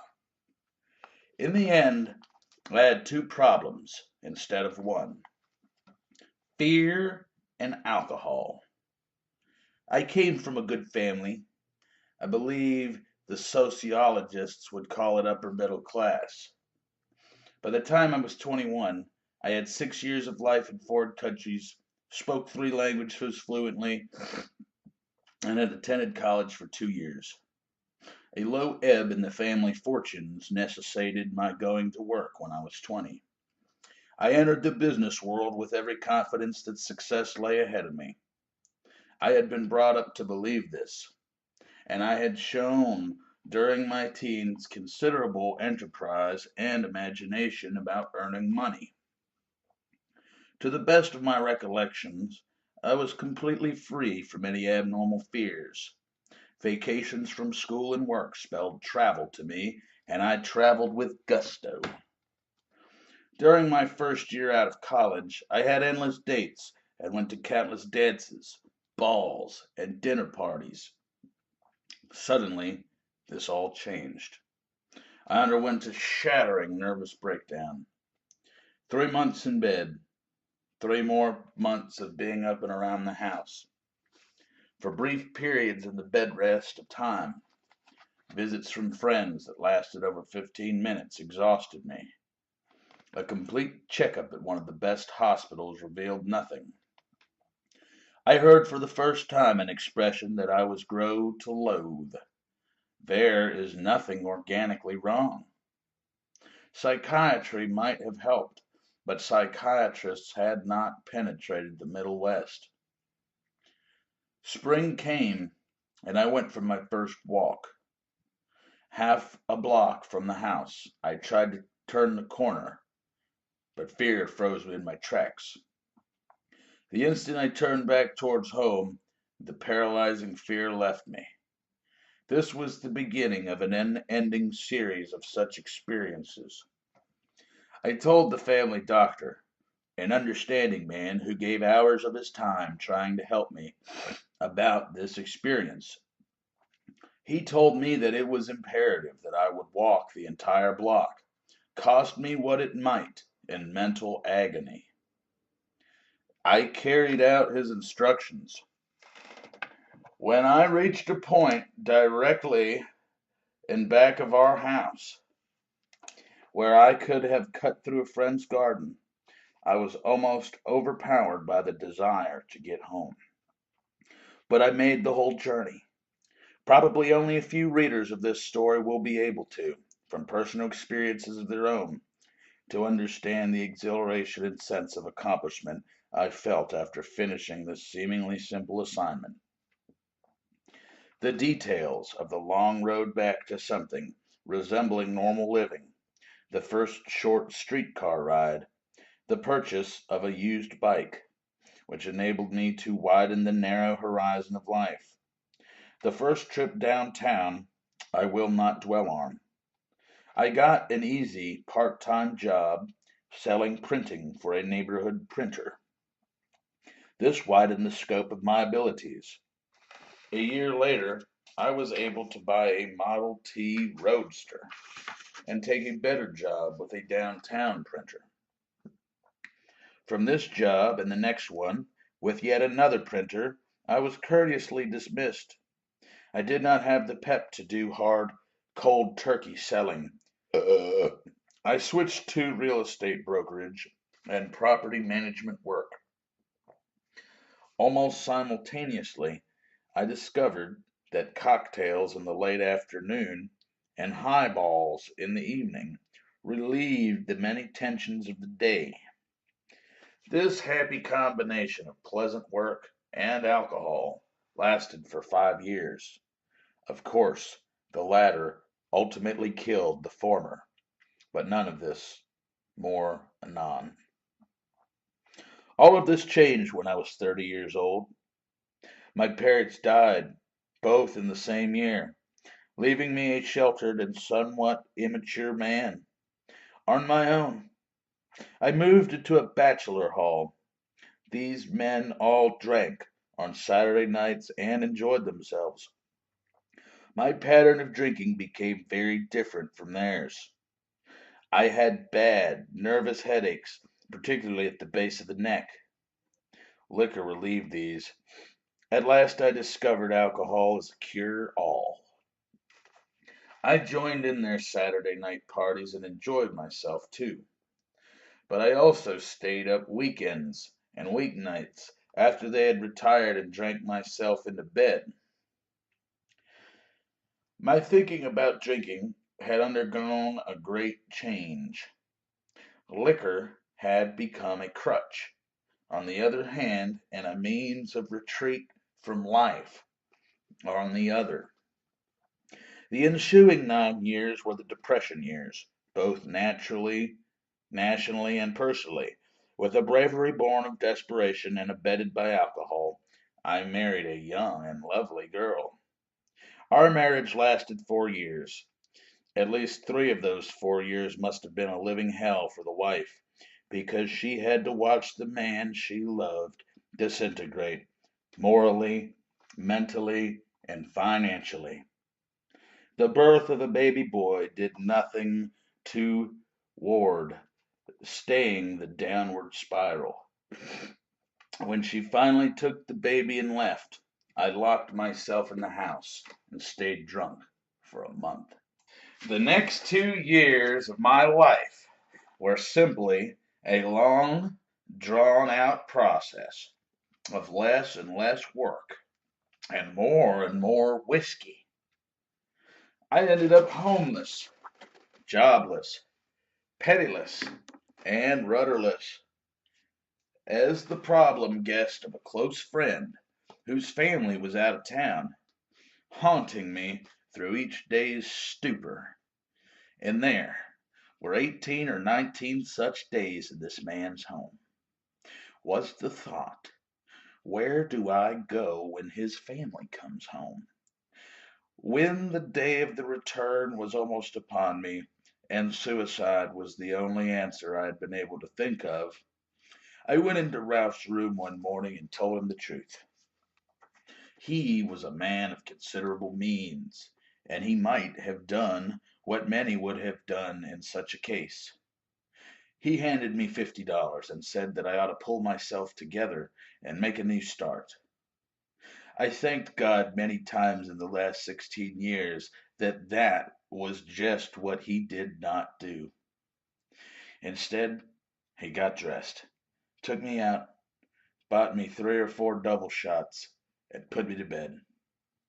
The next day, he turned me over to a couple who were neither was an alcoholic, knew Dr. Bob, and were willing to drive me to Akron, where they would turn me over to his care. The only stipulation was that this I had to make the decision myself. What decision? The choice was limited. Go north into the empty pine country and shoot myself, or go south in the faint hope that a bunch of strangers might help me with my drinking problem. Well, suicide was a last straw matter, and I had not yet drawn the last straw. So I was driven to Akron the very next day by these good Samaritans and turned over to Dr. Bob and the then tiny Akron group. Here, while I was in a hospital bed, men with clear eyes, happy faces, and a look of assurance and purposefulness about them came to see me and told me their stories. Some of these were hard to believe, but it did not require a giant brain to perceive that they had something I could use. How could I get it? It was simple, they said, and went on to explain to me in their own language the program of recovery and daily living that we know today as the 12 steps of Alcoholics Anonymous. Dr. Bob dwelt at length on how prayer had given him release time and time again from the nearly overpowering compulsion to take a drink.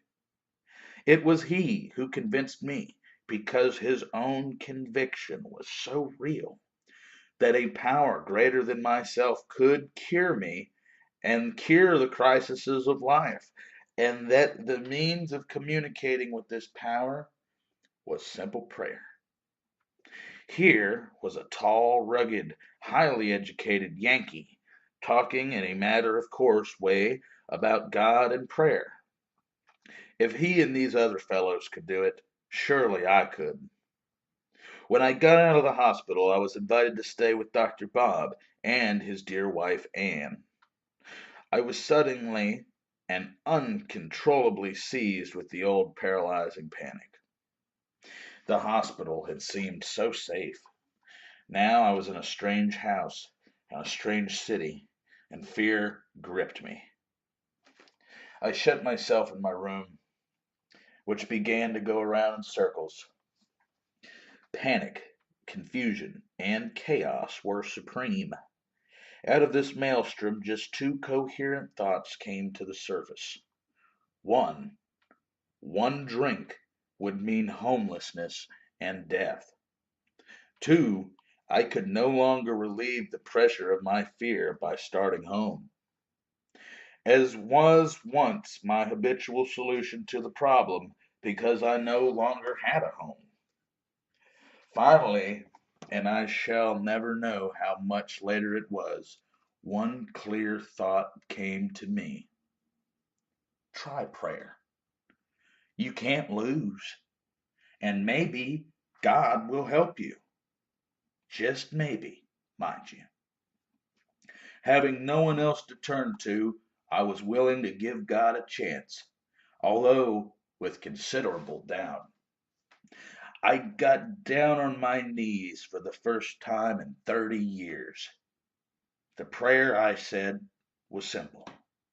It went something like this: God, for 18 years, I have been unable to handle this problem. Please let me turn it over to you. Immediately, a great feeling of peace descended upon me, intermingled with a feeling of being suffused with a quiet strength. I lay down on the bed and slept like a child. An hour later, I awoke to a new world. Nothing had changed, and yet everything had changed. The scales had dropped from my eyes, and I could see life in its proper perspective. I had tried to be the center of my own little world, whereas God was the center of a vast universe, of which I was perhaps an essential but very tiny part. It is well over 16 years since I came back to life, and I have never had a drink since. This alone is a miracle. It is, however, only the first of a series of miracles that have followed, one after another, as a result of my trying to apply my daily life the principles embodied in the 12 steps. I would like to sketch for you the highlights of these 16 years of a slow but steady and satisfying upward climb. Poor health and a complete lack of money necessitated my remaining with Dr. Bob and Ann for very close to a year. It would be impossible for me to pass over this year without mentioning my love for and my indebtedness to these two wonderful people who are no longer with us.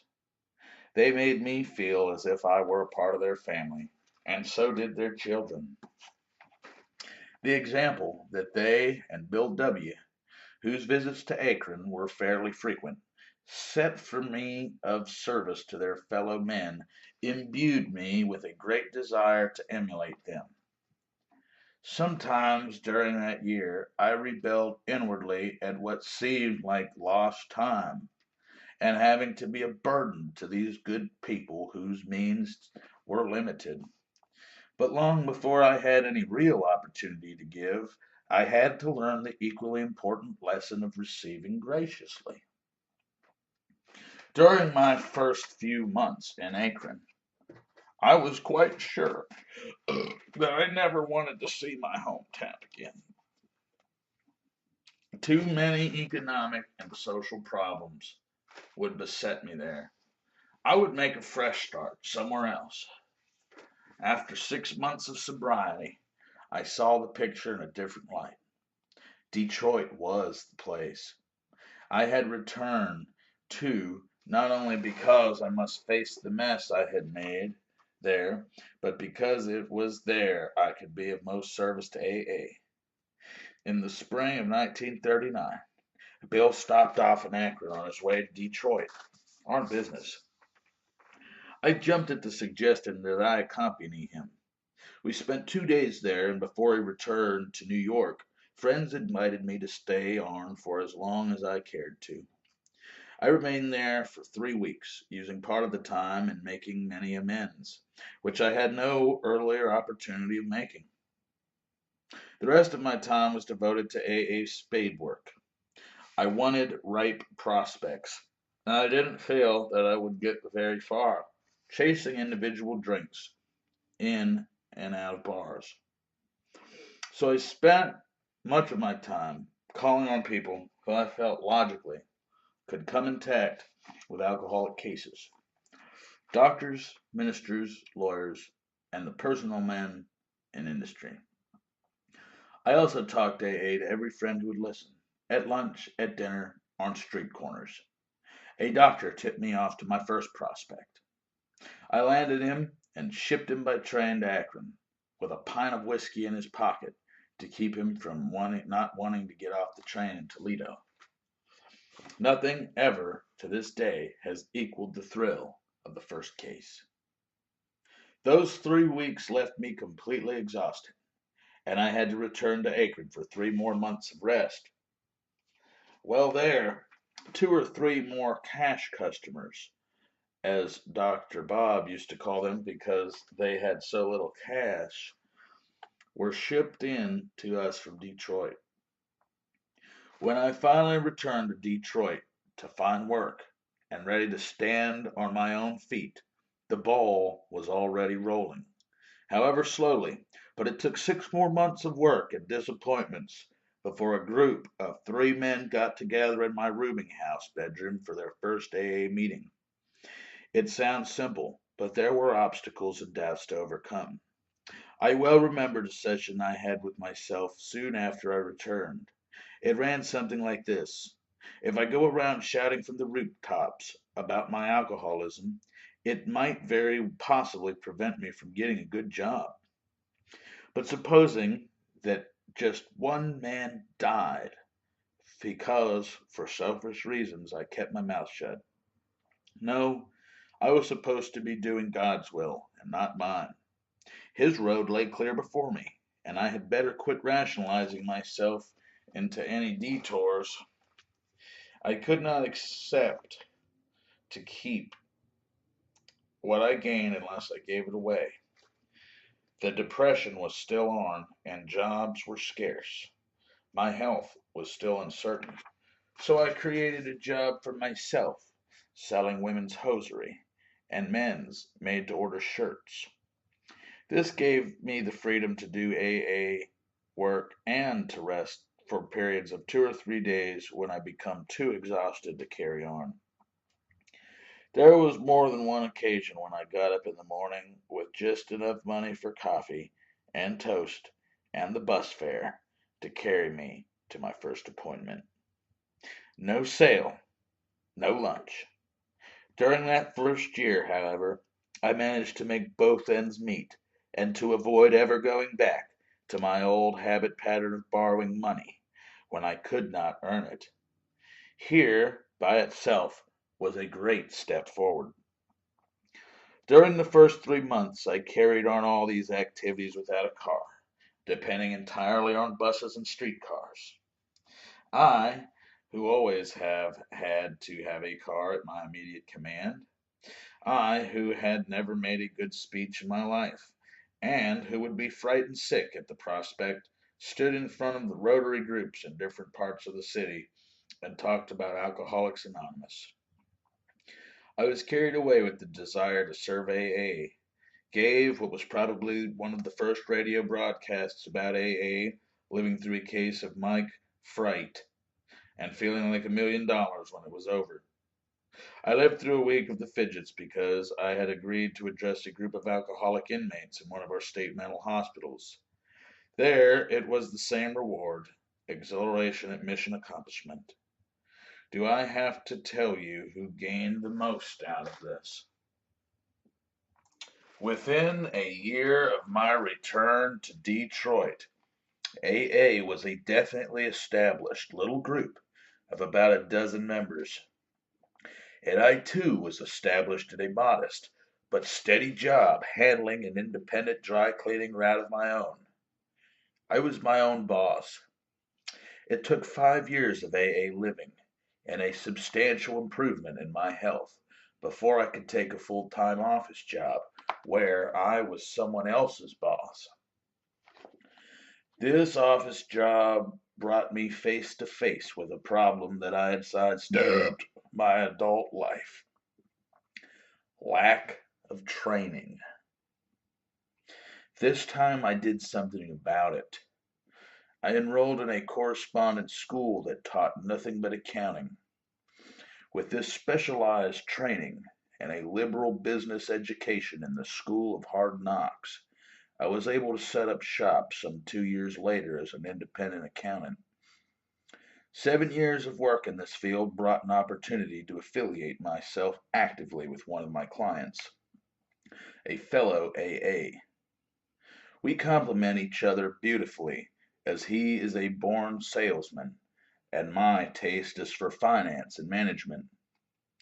At long last I am doing the kind of work I have always wanted to do, but never had the patience and emotional stability to train myself for.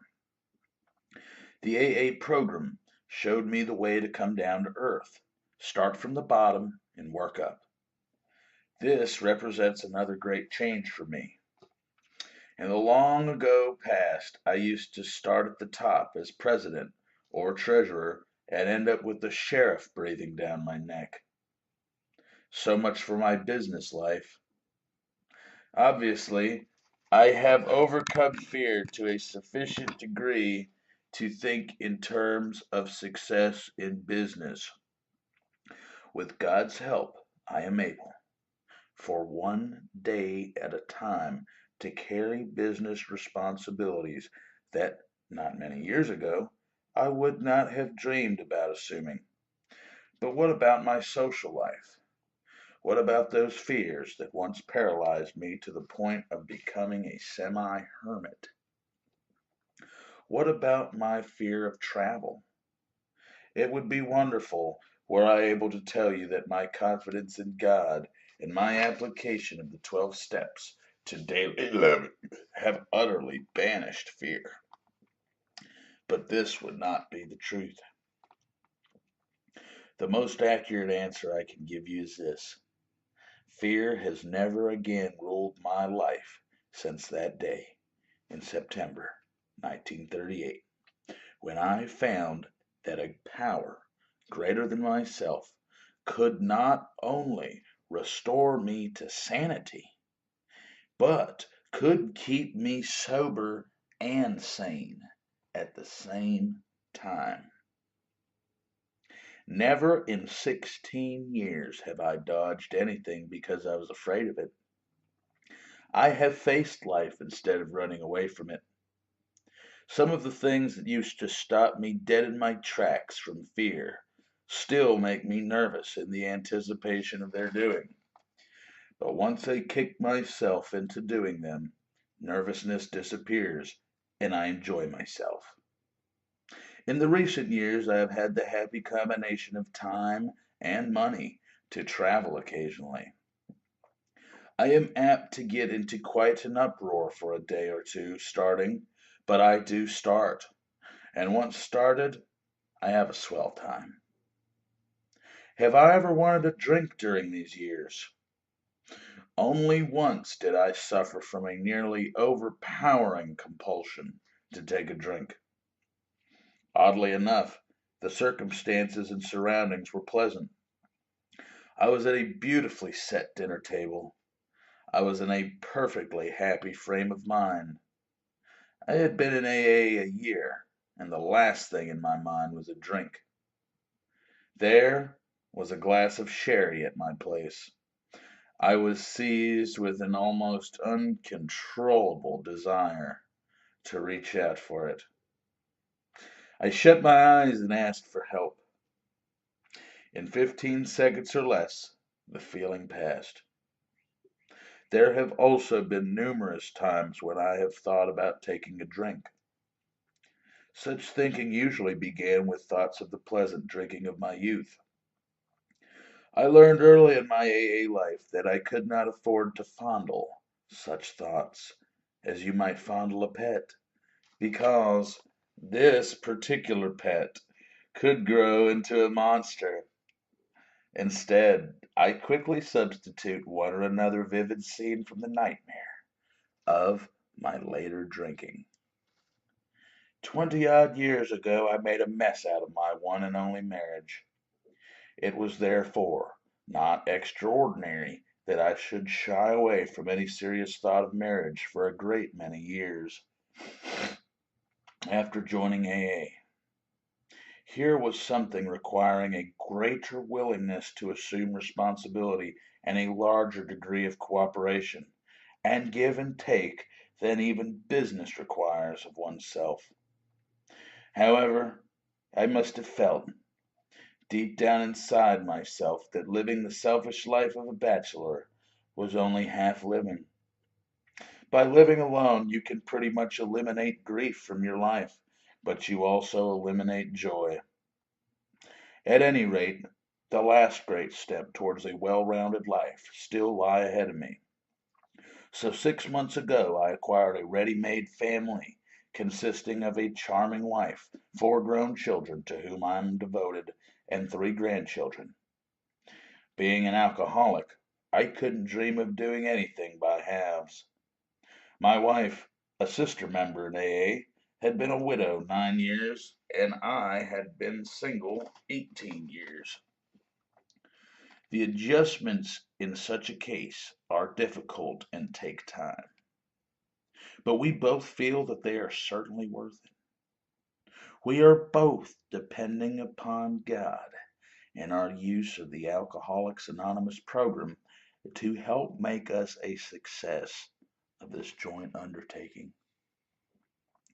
It is undoubtedly too soon for me to say how much of a success I shall be as a husband in time to come.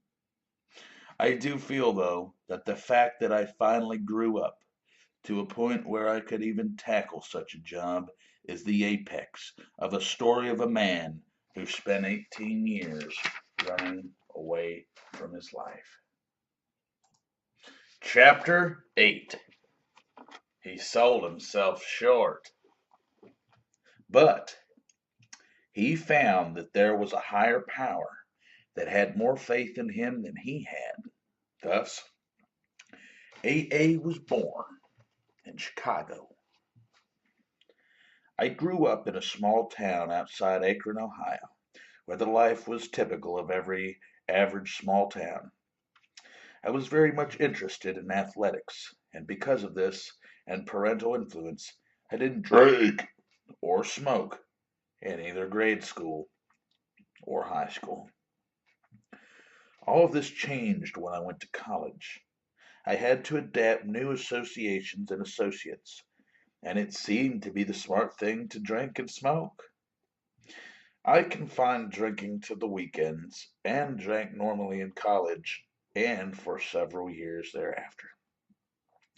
After I left school, I went to work in Akron, living at home with my parents. Home life was again a restraining influence. When I drank, I hid it from my folks out of respect for their feelings. This continued until I was 27. Then I started traveling with the United States and Canada as my territory, and with so much freedom, and with an unlimited expense account, I was soon drinking every night and kidding myself that it was all part of the job.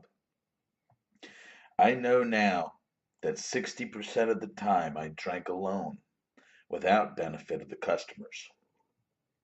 In 1930, I moved to Chicago. Shortly thereafter, aided by the Great Depression, I found that I had a great deal of spare time and that a little drink now and then helped.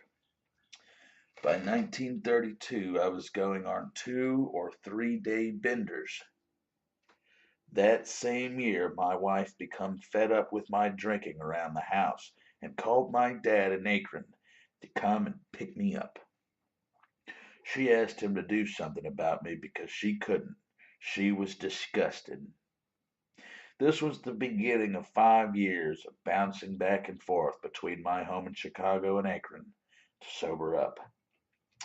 It was periods of binges coming closer and closer together and being of longer duration.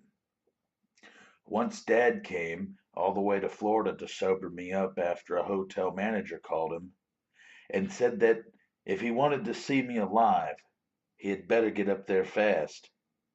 My wife could not understand why I would sober up for Dad, but not for her. They went into a huddle, and Dad explained that he simply took my pants, shoes, and money away so that I could get no liquor and had to sober up. One time, my wife decided to try this too.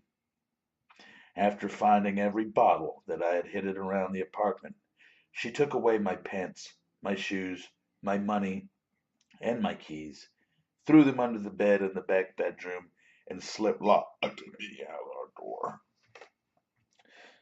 By 1 in the morning, I was desperate. I found some wool stockings, some white flannels that had shrunk to my knees, and an old jacket. I jimmied the front door so that I could get back in and walked out. I was hit by an icy blast.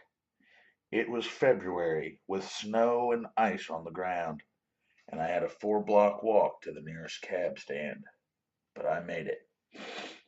On my ride to the nearest bar, I sold the driver on how misunderstood I was by my wife and what an unreasonable person she was. By the time we reached the bar, he was willing to buy me a quart with his own money. Then, when we got back to the apartment, he was willing to wait 2 or 3 days until I got my health back to be paid off for the liquor and fare. I was a good salesman. My wife could not understand the next morning why I was drunker than the night before when she had taken my bottles. After a particularly bad Christmas and New Year's holiday, Dad picked me up again early in January 1937 to go through the usual sobering up routine. This consisted of walking the floor for 2 or 3, 4 days at nights until I could take nourishment. This time he had a suggestion to offer. He waited until I was completely sober, and on the day before, I was to head back for Chicago. He told me of a group of men in Akron who apparently had the same problem that I had, but were actually doing something about it. He said they were sober, happy, and had their self-respect back, as well as the respect of their neighbors. He mentioned 2 of them whom I had known through the years and suggested that I talk with them. But I had my health back, and besides, I reasoned, they were much worse than I could ever be. Why, even a year ago, I had seen Howard, an ex-doctor, mooching a dime for a drink. I could not possibly be that bad. I would have at least asked for a quarter. So I told Dad that I would lick it on my own, that I would drink nothing for a month, and after that, only beer.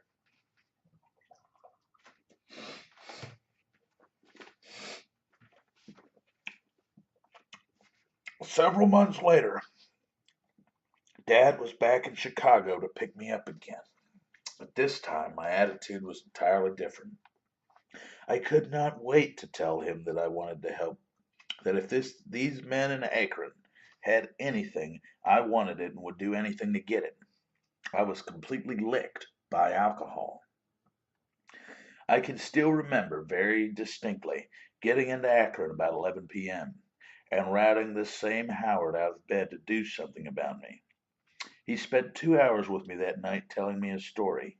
He said he had finally learned that drinking was a fatal illness, made up of an allergy plus an exception, and that drinking had passed from habit to obsession. We were completely hopeless and could look forward only to spending the balance of our lives in mental institutions or into death. He laid great stress on the progression of his attitude towards life and people, and most of his attitudes had been very similar to mine. I thought at times that he was telling my story. I had thought that I was completely different from other men, that I was beginning to become a little balmy, even to the point of withdrawing more and more from society and wanting to be alone with my bottle. Here was a man with essentially the same outlook on life, except that he had actually done something about it. He was happy, getting a kick out of life and people, and beginning to get his medical practice back again. As I look back on that first evening, I realized that I began to hope then for the first time, and I felt that if he could regain these things, perhaps it would be possible for me to as well. The next afternoon and evening, 2 other men visited me, and each told me his story and the things that they were doing to try to recover from this tragic illness. They had that certain something that seemed to glow, a peace, a serenity combined with happiness. In the next 2 or 3 days, the balance of this handful of men contacted me, encouraged me, and told me how they were trying to live this program of recovery and the fun they were having doing it. Then, and only then, after a thorough indoctrination by 8 or 9 individuals, was I allowed to attend my first meeting. This first meeting was held in the living room of a home and was led by Bill D., the first man that Bill W. and Dr. Bob had worked with successfully. The meeting consisted of perhaps 8 or 9 alcoholics and 7 or 8 wives. It was different from the meetings now held. The big AA book had not been written, and there was no literature except various religious pamphlets. The program was carried on entirely by word of mouth. The meeting lasted an hour and closed with the Lord's Prayer. After it was closed, we all retired to the kitchen and had coffee and donuts, and more discussion until the small hours of the morning. I was terribly impressed by this meeting and the quality of happiness these men displayed, despite their lack of material means. In this small group, during the Depression, there was no one who was not hard up. I stayed in Akron 2 or 3 weeks of my initial trip, trying to absorb as much of the program and philosophy as possible. I spent a great deal of time with Dr. Bob whenever he had the time to spare, and in the homes of 2 or 3 people, trying to see how the family lived the program. Every evening we would meet at the home of one of the members and have coffee and donuts and spend a social evening. The day before I was due to go back to Chicago, it was Dr. Bob's afternoon off. He had me to the office, and we spent 3 or 4 hours formally going through the 6-step program as it was at that time. The 6 steps were: complete deflation, 1. Dependence and guidance from a higher power, 2. Moral inventory, 3. Confession, 4. Restitution, 5. Continued work with other alcoholics, 6. Dr. Bob led me through all these steps.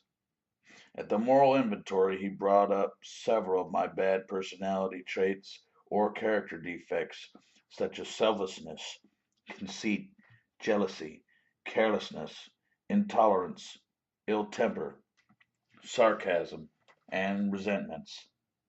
We went over these at great length, and then he finally asked me if I wanted these defects of character removed.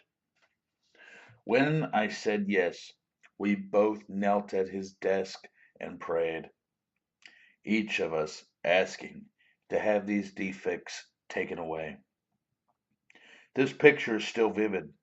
If I live to be 100, it will always stand out in my mind. It was very impressive, and I wish that every AA could have the benefit of this type of sponsorship today. Dr. Bob always emphasized the religious angle very strongly, and I think that it helped.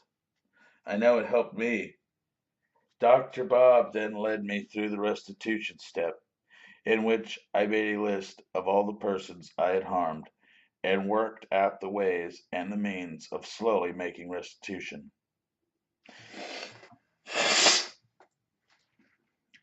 I made several decisions at that time. One of them was that I would try to get a group started in Chicago.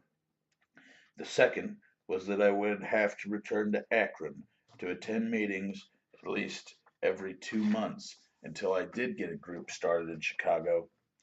Third, I decided I must place this program above everything else, even my own family, because if I did not maintain my sobriety, I would lose my family anyway.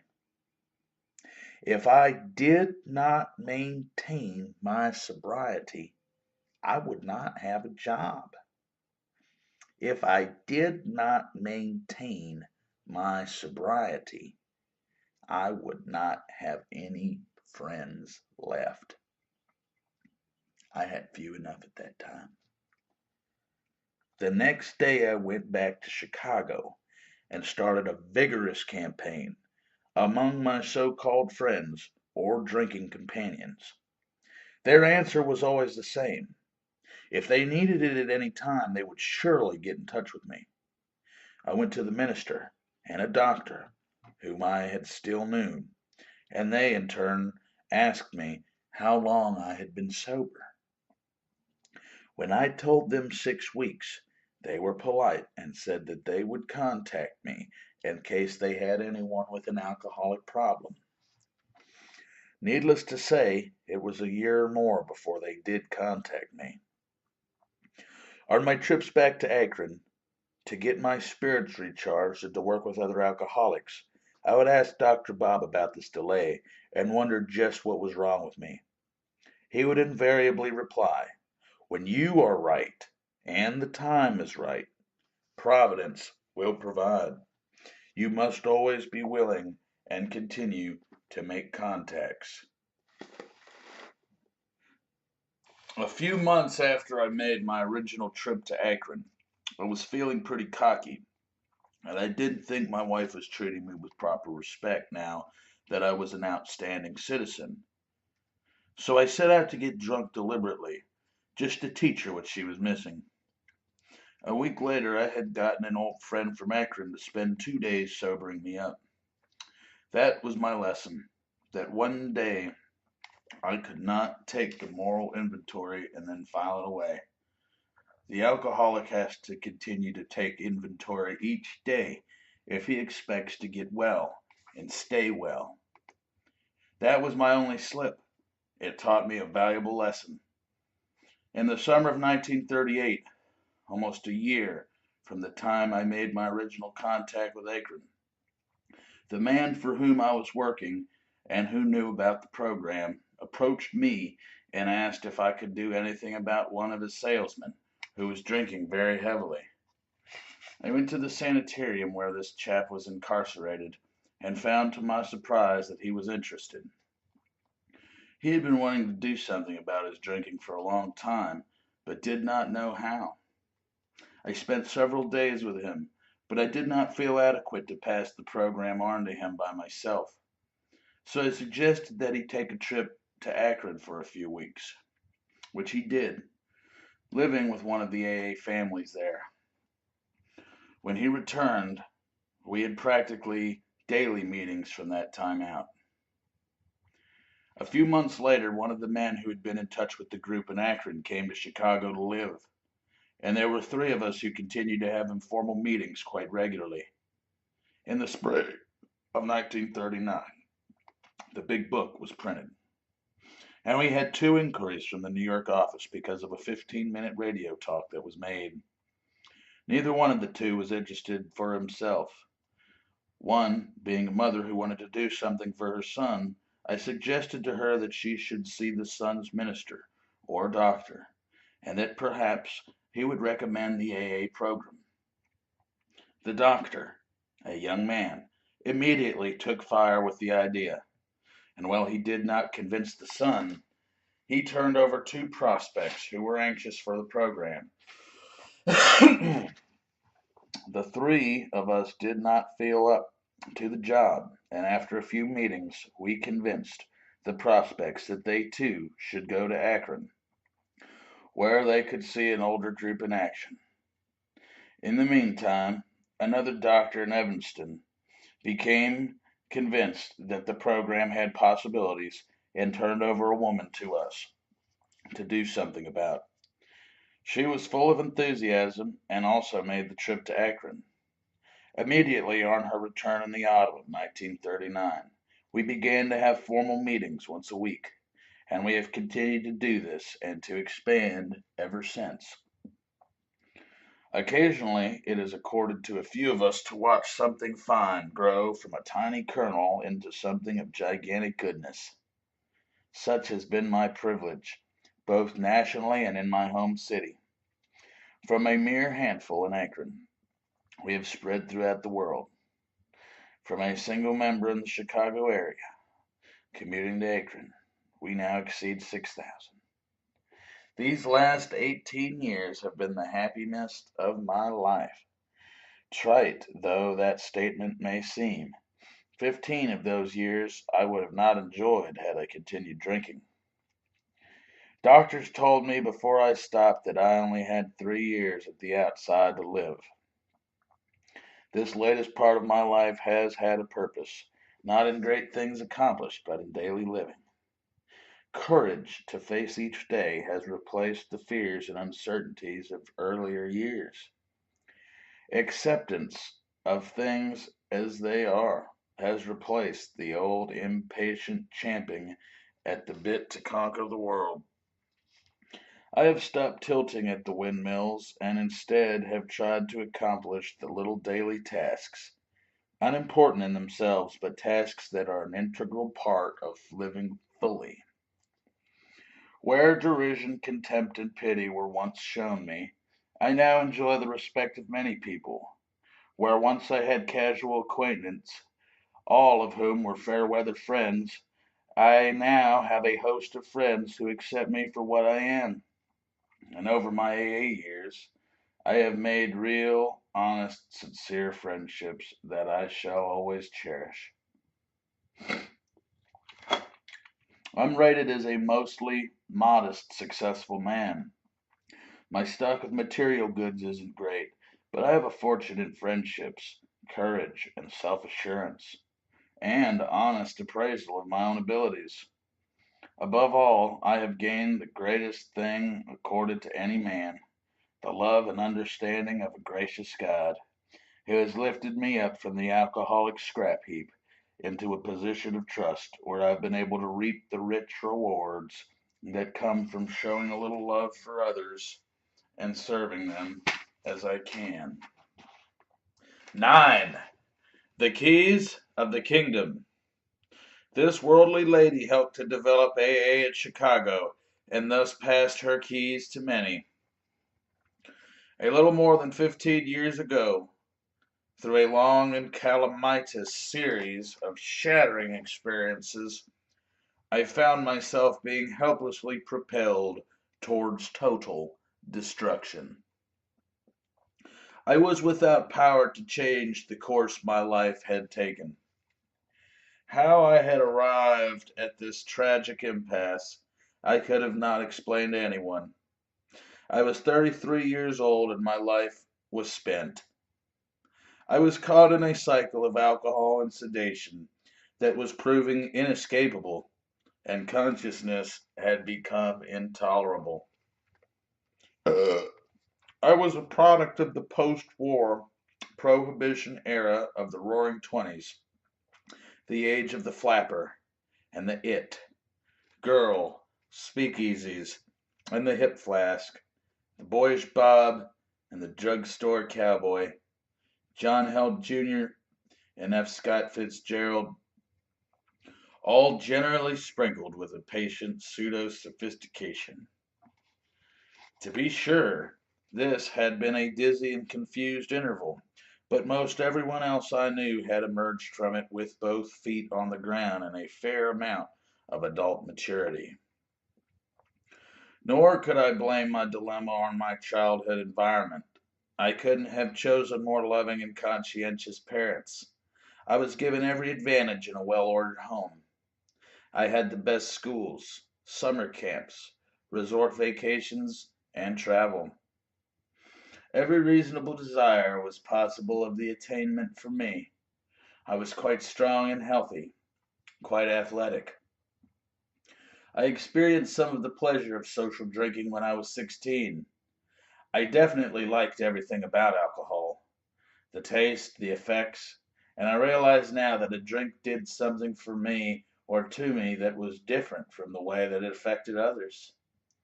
It wasn't long before any party without drinks was a dud for me. I was married at 20, had 2 children, and was divorced at 23. My broken home and broken heart fanned my smoldering self-pity into a fair-sized bonfire, and this kept me well supplied with reasons for having another drink, and then another. At 25, I had developed an alcoholic problem. I began making the rounds of the doctors in the hope that one of them might find some cure for my accumulating ailments, preferably something that could be removed surgically. Of course, the doctors found nothing, just an unstable woman, undisciplined, poorly adjusted, and filled with nameless fears. Most of them prescribed sedatives and advised rest and moderation. Between the ages of 25 and 30, I tried everything. I moved 1,000 miles away from home to Chicago and a new environment. I studied art. I desperately endeavored to create an interest in many things, in a new place among people. Nothing worked. My drinking habits increased in spite of my struggle for control. I tried the beer diet.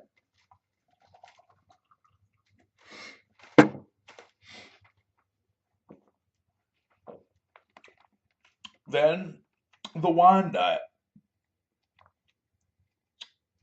Timing, measure, and spacing of drinks. I tried them mixed, unmixed, drinking only when happy, only when depressed, and still by the time I was 30 years old, I was being pushed around by a compulsion to drink that was completely beyond my control. I couldn't stop drinking. I would hang on to sobriety for short intervals, but always there would come the tide of an overpowering necessity to drink. And as I was engulfed in it, I felt such a sense of panic that I really believed that I would die if I did not get a drink. Needless to say, this was not pleasurable drinking. I had long since given up any pretense of the social cocktail hour. This was drinking in sheer desperation, alone and locked behind my own door. Alone in the relative safety of my home because I dare not risk the danger of blacking out in some public place or behind the wheel of a car.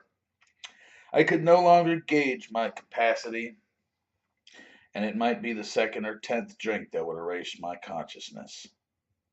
The next 3 years saw me in sanitariums, once in a 10-day coma, from which I nearly did not recover, in and out of hospitals or confined at home with day and night nurses. By now I wanted to die, but had lost the courage to even take my own life. I was trapped, and for the life of me I did not know how or why this had happened. And all the while my fear fed a growing conviction that before long it would be necessary for me to be put away in some institution. People did not behave this way outside of asylums. I had heart sickness, shame, and fear bordering on panic, and no complete escape any longer except in oblivion. Certainly now anyone would have agreed that only a miracle could prevent my final breakdown. But how does one get a prescription for a miracle? For about 1 year prior to this time, there was one doctor who had continued to struggle with me. He had tried everything from having me attend daily mass at 6 a.m. to performing the most menial labor for his charity patients. Why he bothered with me as long as he did I shall never know, for he knew there was no answer for me in medicine, and he, like all doctors of his day, had been taught that the alcoholic was incurable and should be ignored. Doctors were advised to attend patients who could be benefited by medicine. With the alcoholic, they could only give temporary relief, and in the last stages, not even that. It was a waste of the doctor's time and the patient's money.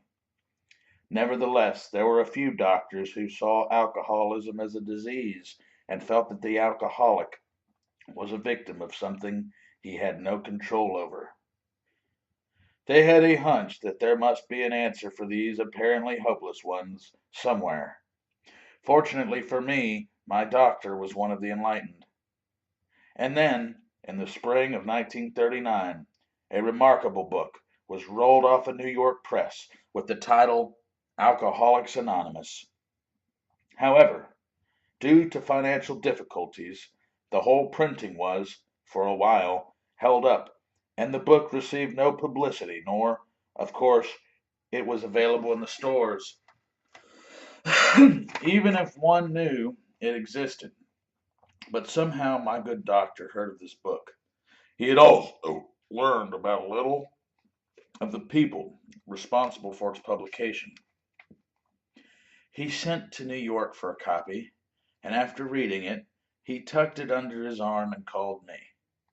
That call marked the turning point in my life. Until now, I had never been told that I was an alcoholic. Few doctors will tell a hopeless man that there is no answer for him or her. But this day my doctor gave it to me straight and said, "People like you are pretty well known to the medical profession. Every doctor gets his quota of alcoholic patients. Some of us struggle with these sick people because we know they are really sick. But we also know that, short of some miracle, we are not going to help them, except temporarily, and that they will inevitably get worse and worse, until one of two things happens. Either they die of acute alcoholism, or they develop wet brains and have to be put away permanently." He further explained that alcohol was no respecter of sex or background, but that most of the alcoholics he had encountered had better than average minds and abilities. He said the alcoholics seemed to possess a native acuteness and usually excelled in their fields, regardless of environmental or educational advantages. We watch the alcoholic perform in a position of responsibility, and we know that because he is drinking heavily and daily, he has cut his capacities by 50%, and he still seems able to do a satisfactory job. And we wonder how much further this man could go if his alcoholic problem could be removed and he could throw 100% of his abilities into action. But, of course, he continued, eventually the alcoholic loses all of his capacities and his disease gets progressively worse. And this is a tragedy that is painful to watch. The disintegration of a sound mind and body. Then he told me there was a handful of people in Akron and New York who had worked out a technique for arresting their alcoholism. And he asked me to read the book, Alcoholics Anonymous, and then he wanted me to talk with a man who is experiencing success with his own arrestment. This man could tell me more. I stayed up all night reading that book. For me, it was a wonderful experience. It explained so much I had not understood about myself, and best of all, it promised recovery if I would do a few simple things and be willing to have the desire to drink removed. Here was hope. Maybe I could find my way out of this agonizing existence. Perhaps I could find my freedom and my peace and be able to once again call my soul my own. The next day, I received a visit from Mr. T, a recovered alcoholic. I don't know what sort of person I was expecting, but I was very agreeably surprised to find Mr. T a poised, intelligent, and well-groomed mannered gentleman. I was immediately impressed with his graciousness and charm. He put me at ease with his first few words. Looking at him, I found it hard to believe he had ever been as I was then. However, as he unfolded his story for me, I could not help but believe him. In describing his suffering, his fears, and many years of groping for some answer, to that which always seemed to remain unanswerable. He could have been describing me, and nothing short of experience and knowledge could have afforded him much insight. He had been dry for 2.5 years, and had been maintaining his contact with a group of recovered alcoholics in Akron.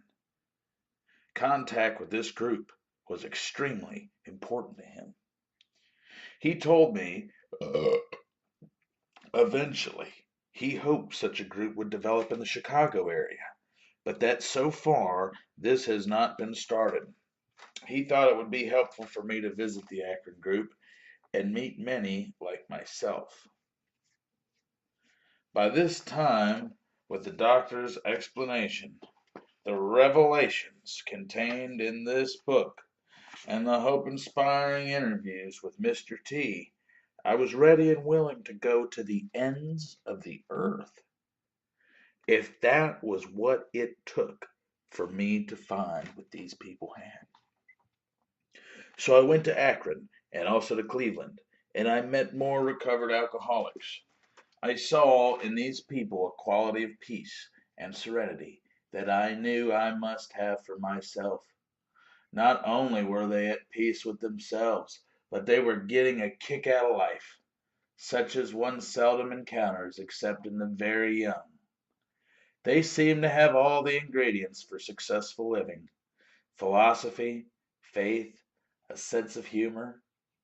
They could laugh at themselves, clear-cut objectives, appreciation, and most especially appreciation and sympathetic understanding of their fellow man.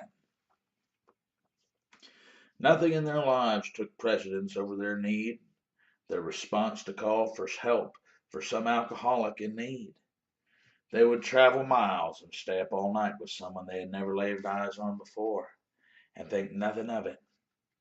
Far from expecting praise for their deeds, they claimed the performance a privilege. They had insisted they invariably received more than they gave. Extraordinary people.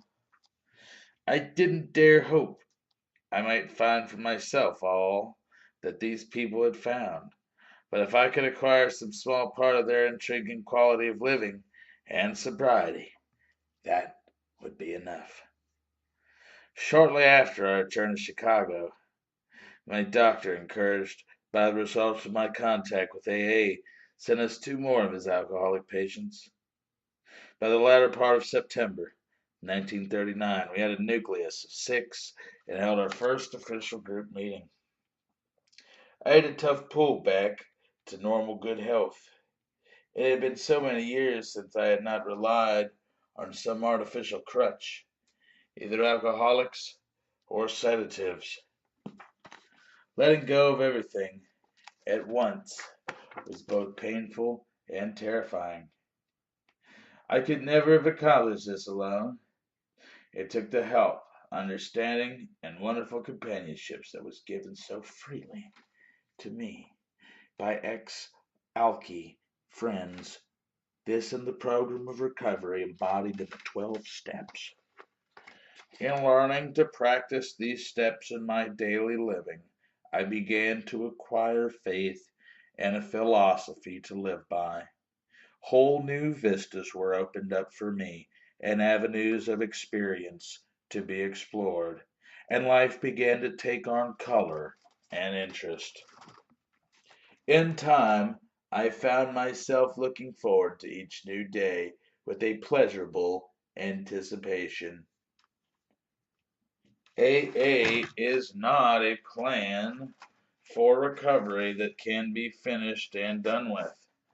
It is a way of life, and the challenge contained in its principles is great enough to keep any being striving for as long as he lives. We cannot outgrow this plan. As arrested alcoholics, we must have a program for living that allows for limitless expansion. Keeping one foot in front of the other is essential for maintaining our arrestment. Others may idle in a retrogressive groove without much danger. But retrogression can spell death for us. However, this isn't as rough as it sounds, as we do become grateful for the necessity that makes us toe the line, and we find that we are compensated for a consistent effort by the countless dividends we receive. A complete change takes place in our approach to life, where we used to run from responsibility. We find ourselves accepting it with gratitude that we can successfully shoulder it. Instead of wanting to escape some perplexing problem, we experience the thrill of challenge and the opportunity it affords for another application of the AA techniques. We find ourselves tackling these problems with surprising vigor. The last 15 years of my life have been rich and meaningful. I have had my share of problems, heartaches, and disappointments, because that is life. But also, I have known a great deal of joy and a peace that is the handmaiden of an inner freedom. I have a wealth of friends, and with my AA friends, an unusual quality of fellowship. For to these people I am truly related. First, through mutual pain and despair. Later, through mutual objectives and newfound faith and hope. And as the years go by, working together, sharing our experiences with one another, and also sharing in mutual trust, understanding, and love. Without strings and without obligations, we acquire relationships that are unique and priceless. There is no more aloneness with that awful ache so deep in the very heart of every alcoholic. That is nothing. Nothing before, nothing could ever reach it. That ache is gone and need never return again. Now there is a sense of belonging, of being wanted and needed and loved. In return for a bottle and a hangover, we have been given the keys of the kingdom. Part 2. They stopped in time. Among today's incoming AA members, many have never reached the advanced stages of alcoholism, though, given time, all may have. Most of these fortunate ones have had little or no acquaintance with delirium, with hospitals, asylums, and jails. Some were drinking heavily, and there had been occasional serious episodes, but with many, drinking had been little more than a sometimes uncontrollable nuisance. Seldom had any of these lost either health, business, family, or friends. Why do men and women like these join AA? The 17 who now tell their experiences answer that question. They saw that they had become actual or potential alcoholics, even though no serious harm had yet been done. They realized that repeated lack of drinking, control, when they really wanted control, was the fatal symptom that spelled problem drinking. This, plus mounting emotional disturbances, convinced them that this compulsive alcoholism had them, that this complete ruin would come in a matter of time. Seeing this danger, they came to AA. They realized that in the end, alcoholism could be mortal as cancer. Certainly, no sane man would wait for a malignant growth to become fatal before seeking help. Therefore, these 17 AAs and hundreds of thousands of like them have been saved, years of infinite suffering. They sum it up something like this: we didn't wait to hit bottom because, thanks to God, we could see the bottom. Actually, the bottom came up and hit us. That sold us on Alcoholics Anonymous. 1. The missing link. He looked at everything as the cause of his unhappiness, except alcohol. When I was 8 or 9 years old, life suddenly became very difficult. Feelings began to emerge that I did not understand. Depression crept into my life as I started to feel alone, even in crowded rooms. In fact, life didn't make much sense to me at all. It's hard to say what sparked all of this, to pinpoint one fact or event that changed everything before. The fact of the matter was, I was miserable from early on in my life. It was all very confusing. I remember isolating on the playground, watching all the other children laughing and playing and smiling, and not feeling like I could relate at all. I felt different. I felt as if I was not one of them. Somehow, I thought I didn't fit in. My school marks soon reflected these feelings. My behavior and attitude seemed to become troublesome to everyone around me. I soon began spending more time in the principal's office than in the classroom. My parents, perplexed by such an unhappy son, began having difficulties. My house was soon filled with the sounds of arguments and yelling about how to handle me. I found that running away from home could supply me with some sort of temporary solace. Until, of course, the police would find me and bring me back to my house and my worried parents. About that time, I started seeing therapists and specialists with a different theory and a different solution. They conducted special tests and interviews designed to get to the root of my troubles and came to the conclusion that I had a learning disability and was depressed. The psychiatrist started me on some meds, and the problems in school started to clear up. Even some of the depression began to ease up for a bit.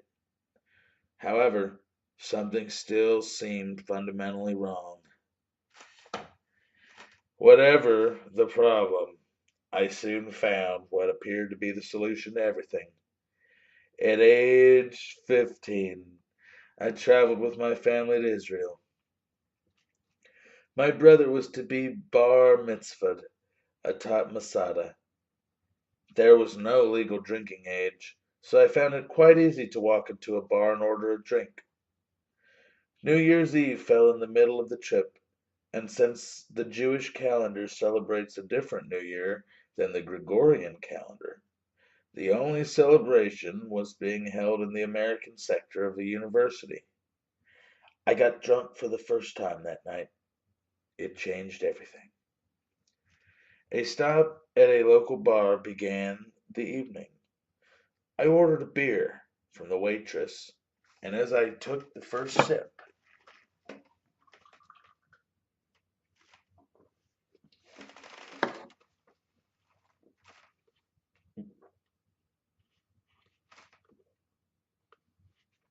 I knew something was different.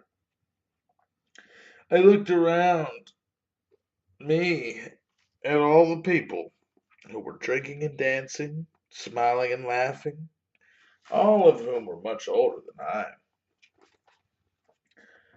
Suddenly I felt I belonged. From there, I made my way to the university, where I found hundreds of other Americans celebrating New Year's Eve. Before the night was over, I had started a fight with a number of college-age drunken fellows and returned to the hotel stinking drunk and riddled with bruises. Ah, yes, what a grand evening it was. I fell in love with that night and in love with that beverage.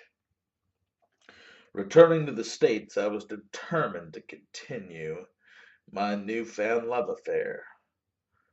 I found myself trying to convince my friends to join me, but I was met with resistance. Still determined, I set out to find new friends, friends who would help me maintain this fantastic solution to my most desperate problem. My escapade started as a weekend pursuit and progressed into a daily obsession. At first, it took several beers to get me drunk to my satisfaction. However, within 3 years, it took a fifth and a half of vodka, a bottle of wine, and several beers in an evening's time to satisfactorily black me out. I would obtain alcohol by any means necessary. That meant lying, stealing, and cheating. My motto was, if you felt like I did, you'd have to get drunk too. As the feelings of hopelessness and desperation progressed, so did my feeling. Thoughts of suicide came more and more frequent. It felt as if things were never going to change. Progress with the therapist come almost to a complete halt. The hopelessness was compounded by the fact that the one thing that was bringing me relief was the one thing I counted on to take the pain away, was the one thing ultimately destroying me. The end, I feared, was close. My last semester in high school marked my bottom. It was every day drinking then. I had already been accepted at college. I consciously decided to make that last semester one big party. But it was no fun at all. I was miserable. I graduated narrowly and took a job at a local garage. It was difficult to manage my drinking and a job since they were both full time. But I concocted all sorts of lies to ensure that nothing would interfere with the drinking. After being repeatedly reprimanded at work for being late in the mornings, I made up a story to hide the fact that I was always hungover. I told my manager that I had cancer and I needed to go to the doctor for treatment every morning. I would say whatever I needed to say to protect my drinking. More often, I was having these little moments of clarity, times when I knew for sure that I was an alcoholic, times when I was staring into the bottom of my glass asking myself, why am I doing this? Something had to give. Something had to change. I was suicidal, evaluating every part of my life for what could be wrong. It culminated in one last night of drinking and staring at the problem.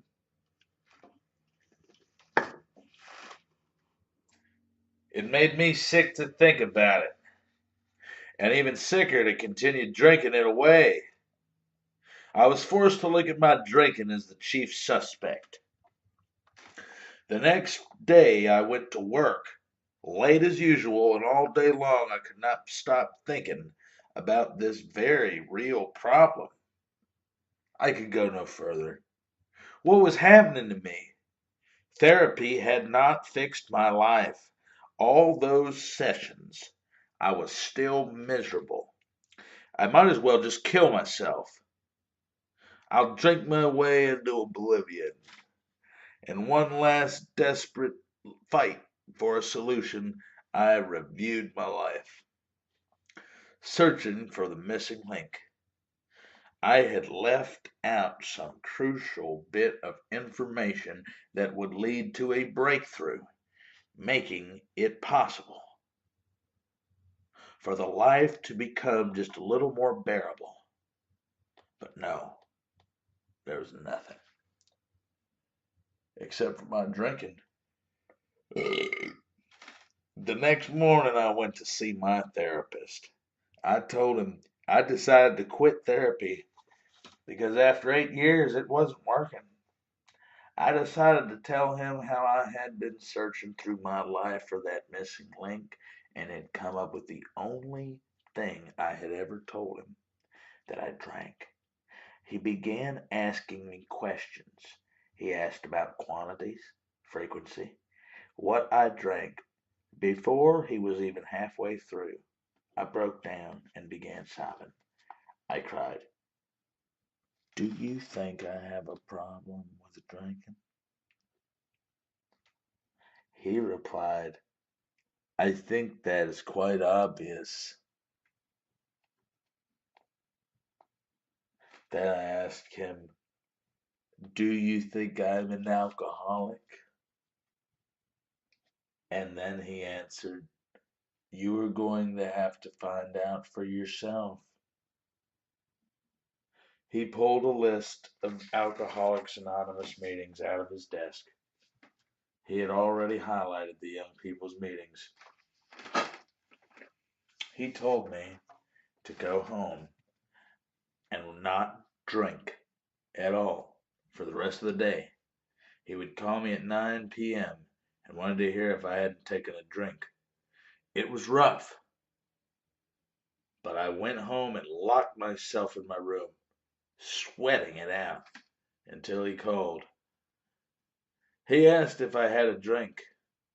I told him I had not, and asked what I should do next. He told me to do the same thing tomorrow, except tomorrow I should also go to the first meeting on the list he highlighted. The next day I went to my first meeting of Alcoholics Anonymous. I was 18 years old. In the parking lot, I sat in my car for about 15 minutes before the meeting started, trying to work up the courage to go in and face myself. I remember finally working up the nerve to open the door and get out, only close to the door, dismissing the notion of going into the meeting as ridiculous. This dance of indecisiveness went on about 50 times before I went in. Had I not got in, I believe I would not be alive today. The room was very smoky and filled with apparently happy people. Finding a seat in the back, I sat down and tried to make sense of the format. When the chairperson asked if there were any newcomers present, I looked around and saw some of the hands go up, but I certainly was not ready to raise my hand and draw attention to myself. The meeting broke up into several groups, and I followed one group down the hall and took a seat. They opened up a book and read a chapter titled Step 7. After the reading, they went around the table for comments, and for the first time in my life, I found myself surrounded by people I could really relate with. I no longer felt as if I was a total misfit, because here was a room full of people who felt precisely as I did, and a major weight had been lifted. I happened to be the last chair around the table to speak, and confused by the reading. All I could say was, "What the heck are shortcomings?" A couple of members, realizing I was there for my first meeting, took me downstairs and sat down with me and outlined the program. I can recall very little of what I said. I remember telling these members that this program they outlined sounded just like what I needed, but I didn't think I could stay sober for the rest of my life. Exactly how was I supposed to not drink if my girlfriend breaks up with me, or if my best friend dies, or even through happy times like graduations, weddings, and birthdays? They suggested I could just stay sober one day at a time. They explained that it might be easier to set my sights on the 24 hours in front of me and to take these other situations when and if they ever arrived. I decided to give sobriety a try one day at a time, and I've done it that way ever since. When I entered Alcoholics Anonymous, I had done some damage. Physically, I had bought a bouquet of mental quirks. and was spiritually bankrupt.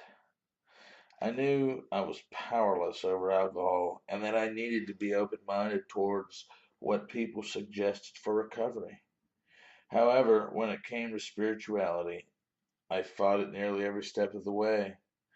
Although I was raised in an ethnic and religious Jewish household, I was agnostic and very resistant to anyone and anything that I perceived to be imposing religious beliefs. To my surprise, Alcoholics Anonymous suggested something different. The idea that religion and spirituality were not one and the same was a new motion. My sponsor asked that I merely remain open minded to the possibility that there was a power greater than myself, one of my own understanding. He assured me that no person was going to impose a belief system on me, that it was a personal matter. Reluctantly, I opened my mind to the fact that maybe, just maybe, there was something to this spiritual lifestyle.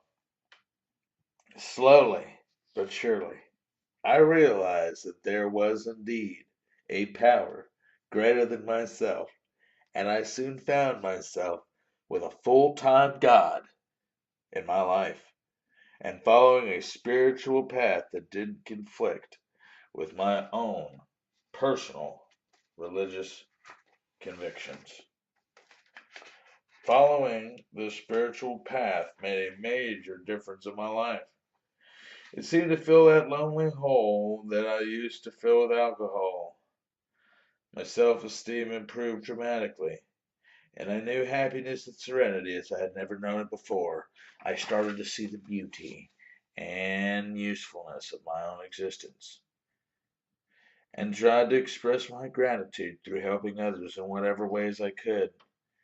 A confidence and faith entered my life and unraveled a plan for me that was bigger and better than I could have ever imagined.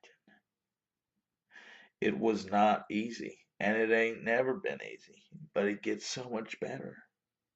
Since that first meeting, my life has completely changed. 3 months into the program, I started college. While many of my college classmates were experimenting with alcohol for the first time, I was off at meetings and AA get togethers, becoming active in service work, and developing relationships with God, family, friends, and loved ones. I rarely thought twice about this. It was what I wanted and needed to do. Over the last 7 years, nearly everything I thought I could not stay sober through what has happened. Indeed, sobriety and life are full of ups and downs. Occasionally, depression can creep back in to my life and requires outside help. However, this program has provided me with the tools to stay sober through the death of my best friends, failed relationships, and good times like birthdays, weddings, and graduations. Life is exponentially better than it ever was before. I'm living out the life I used to fantasize about, and I have a whole lot of work still in front of me. I hope to share and love to give. I just keep going one day at a time, living this adventure called life. 2. Fear of fear. This lady was cautious. She decided she wouldn't let herself go in her drinking, and she would never, ever take that morning drink. I didn't think I was an alcoholic. I thought my problem was that I'd been married to a drunk for 27 years. And when my husband found AA, I came to the second meeting with him. I thought it was wonderful, simply marvelous for him, but not for me. Then I went to another meeting, and still I thought it was wonderful for him, but not for me. That was on a hot summer evening down at the Green Witch Village group, and there was a little porch out there in the old meeting place on Sullivan Street. And after the meeting, I went out on the steps for some air. In the doorway stood a lovely young girl who said, "Are you one of us Seuss's too?" I said, "Oh, goodness, no. My husband is. He's in there." She told me her name, and I said, "I know you from somewhere." It turned out she had been in high school with my daughter. I said, "Eileen, are you one of those people?" And she said, "Oh, yes, I'm in this." As we walked back through the hall, I, for the first time in my life, said to another human being, "I'm having trouble with my drinking too." She took me by the hand and introduced me to the woman that I'm very proud to call my sponsor. This woman and her husband are both in AA, and she said to me, "Oh, but you're not the alcoholic, it's your husband." I said, "Yes." She said, "How long have you been married?" I said, 27 years. I said, 27 years to an alcoholic? How did you ever stand it? I thought, now here's a nice sympathetic soul. This is for me. I said, "Well, I stood it to keep the home together for the children's sake." She said, "Yes, I know. You're just a martyr, aren't you?" I walked away from that woman grinding my teeth, cursing under my breath.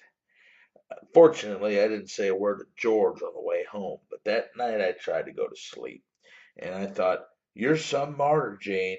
Let's take a look at the record." And when I looked at it, I knew I was just as much drunk as George was, if not worse. I nudged George next morning and I said, "I'm in."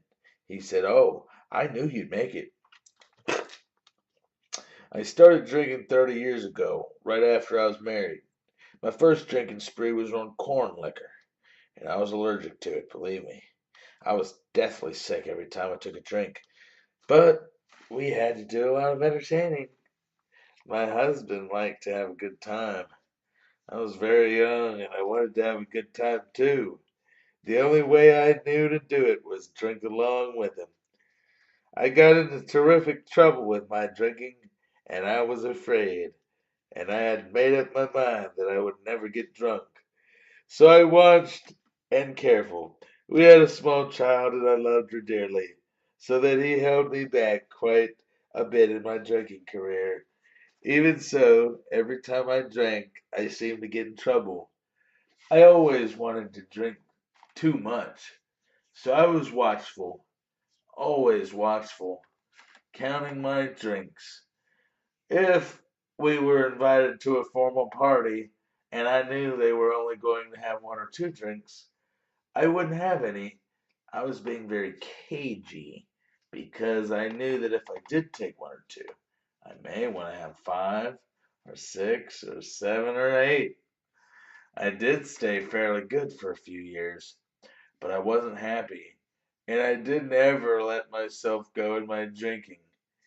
After my son, our second child, came along, and as he became school age, I was away at school most of the time. Something happened. I really started drinking with a bang.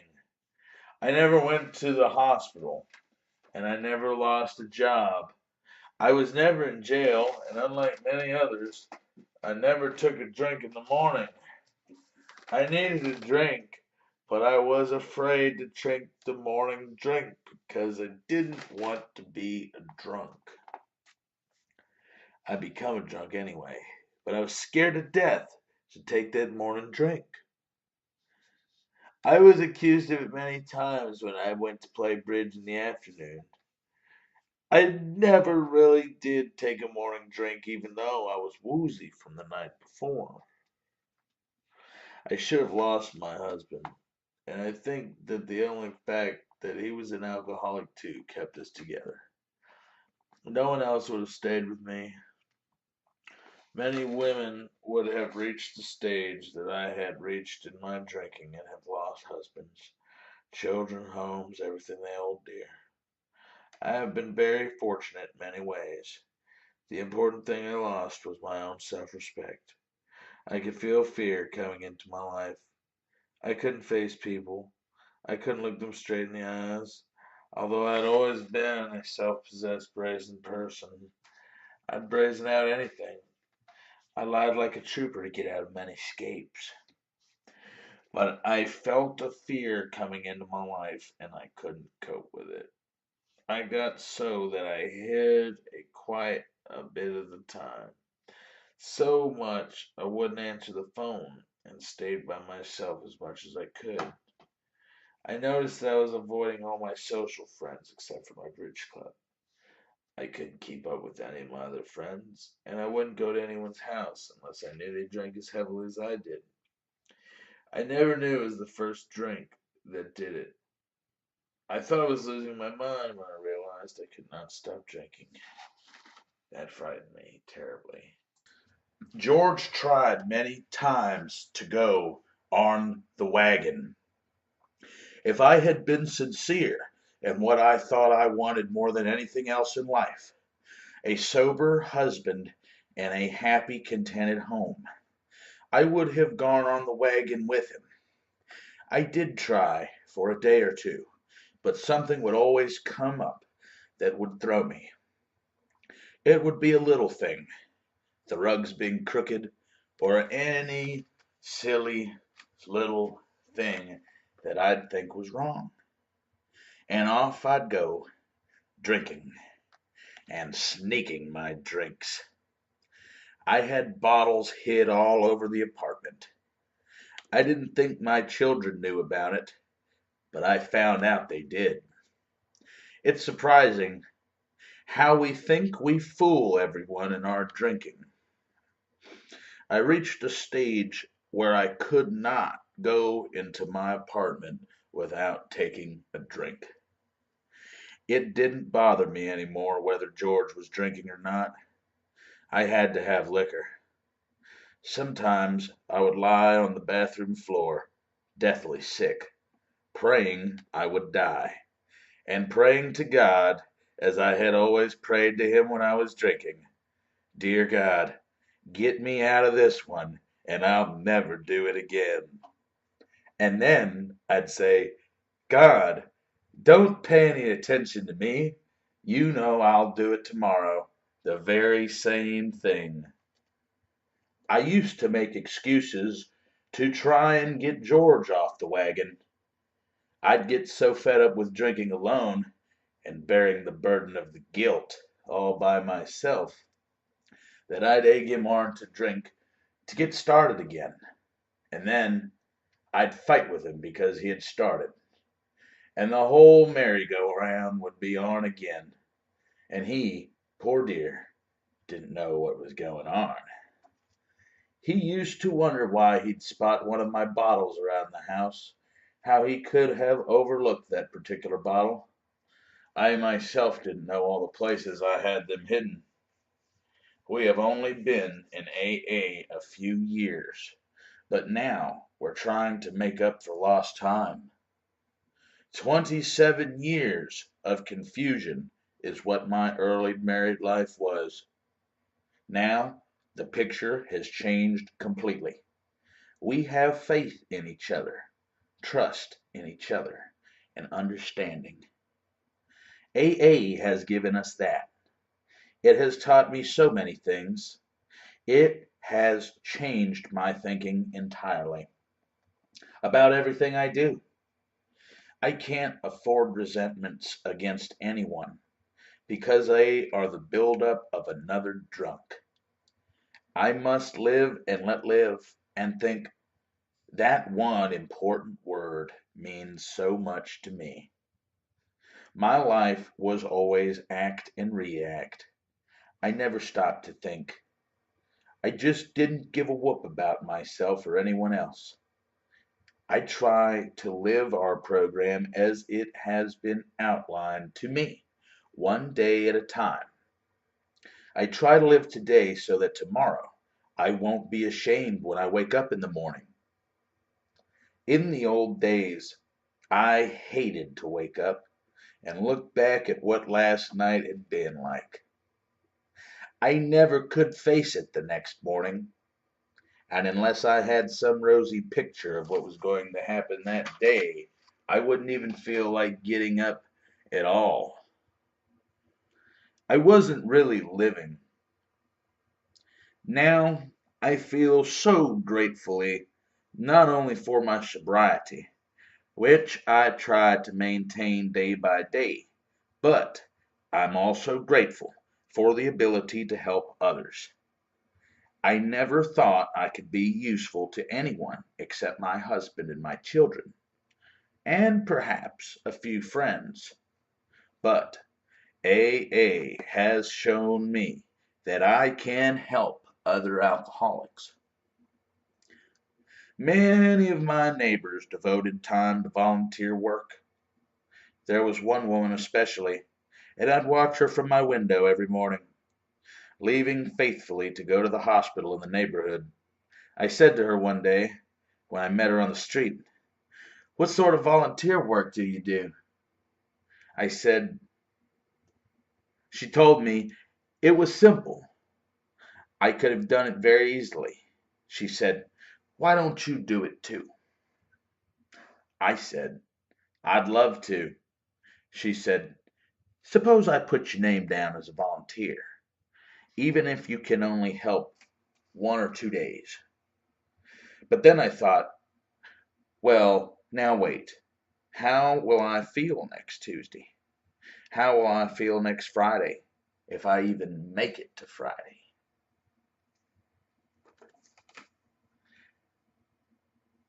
How will I feel next Saturday morning? I would never know. I was afraid to set even one day. I could never be sure I'd have a clear head and hands that were willing to do the work.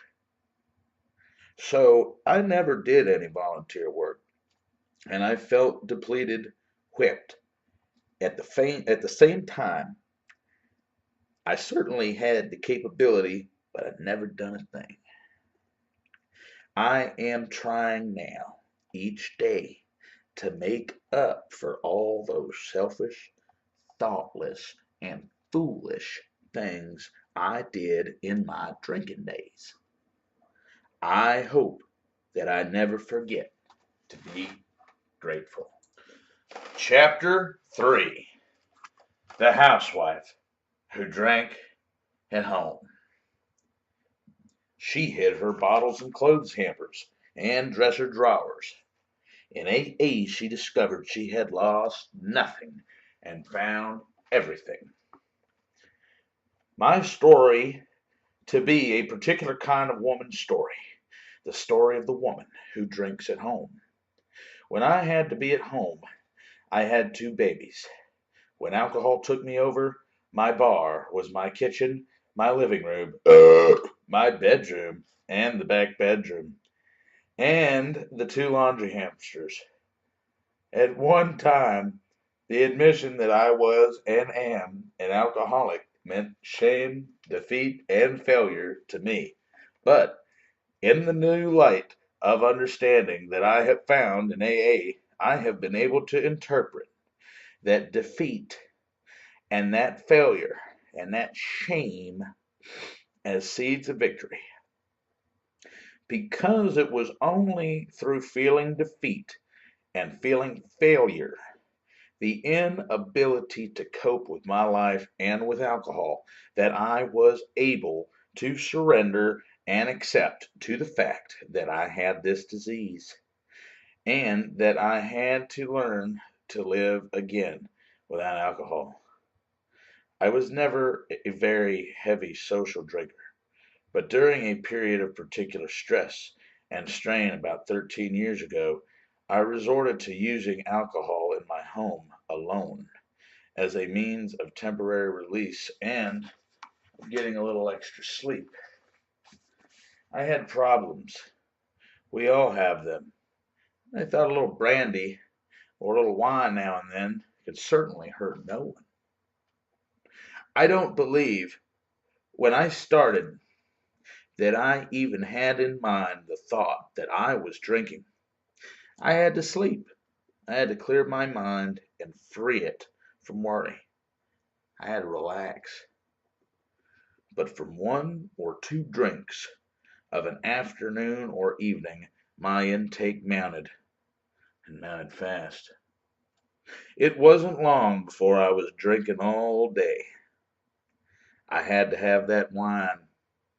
The only incentive that I had toward the end of the day for getting dressed in the morning was to go out and get supplies. Supplies to help me get my day started.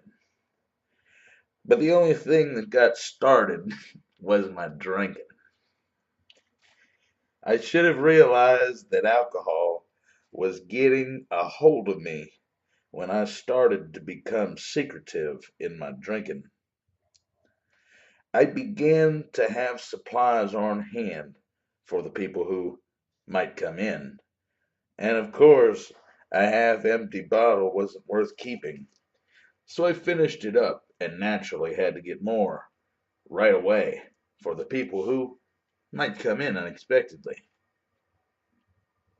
But I was always the expected person who had to finish the bottle. I could not go to one wine store and I look the man honestly in the face and buy a bottle, as I used to do when parties and entertained and did normal drinking. I had to give him a story and ask him the same question over and over again. Well, now, how many will that bottle serve? I wanted him to be sure that I wasn't the one who was going to drink that whole bottle. I had to hide, as a great many people in AA have had to do. I did my hiding in the hampers and in my dresser drawers. When we begin to do things like this with alcohol, something's gone wrong. I needed it, and I knew I was drinking too much, but I was not conscious of the fact that I should stop. My home at that time was a place to mill around in. I wandered from room to room, thinking, drinking, thinking, and drinking. And then the mops would come out, the vacuum would come out, everything would come out, but nothing would get done. Towards 5 o'clock, helter skelter, I'd get everything put away and try to get supper on the table. After supper, I'd finish the job and knock myself out. I knew which came first. I never knew what came first, the thinking or the drinking. If I could only stop my thinking, I wouldn't drink. But I could only stop drinking. Maybe I wouldn't think. But they were all mixed up together, and I was all mixed up inside. And yet, I had to have that drink. You know the deteriorating effects, the disintegrating effects of chronic wine drinking. I cared nothing about my personal appearance. I didn't care what I looked like. I didn't care what I did. To me, taking a bath was just being in a place with a bottle where I could drink in privacy. I had to have it with me at night, just in case I woke up and needed that drink.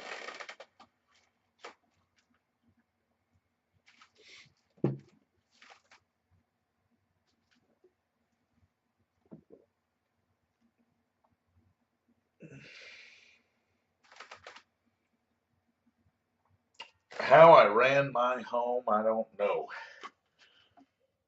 I went on realizing what I was becoming and hating myself for it, bitter blaming life, blaming everything but the fact that I should just turn about and do something about my drinking.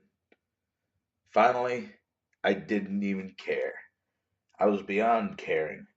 I just wanted to live to a certain age, carry through with what I felt was my job with the children, and after that, no matter. Half a mother was better than no mother at all. I needed that booze. I could not live without it. I couldn't do nothing without it. But there came a point where I could no longer live with it. And that came after a 3 weeks illness of my son. The doctor prescribed a teaspoon of brandy for the boy to help him through the night when he coughed. Well, of course, that was all I needed to switch from wine to brandy for 3 weeks. I knew nothing about alcoholism or the DTs, but when I woke up on that last morning of my son's illness, I tapped the keyhole on my door because everyone was out there. I paced back and forth in the apartment with the cold sweats. I screamed on the telephone for my mother to get up there. Something was going to happen. I didn't know what, but what if she didn't get there quick? I'd split wide open. I called my husband up and told him to get home. After that, I sat for a week, a body in a chair, a mind off in space. I thought the two would never get together. I knew that alcohol and I had to part. I couldn't live with it anymore, and yet, how was I going to live without it? I didn't know. I was bitter, living in hate. The very person who stood with me through it all and has been my greatest help was the person that I turned against, my husband. I also turned against my family, my mother. The people who would have come to help me were just the people I would have nothing to do with. Nevertheless, I began to try to live without alcohol, but I only succeeded in fighting it. And believe me, an alcoholic cannot fight alcohol.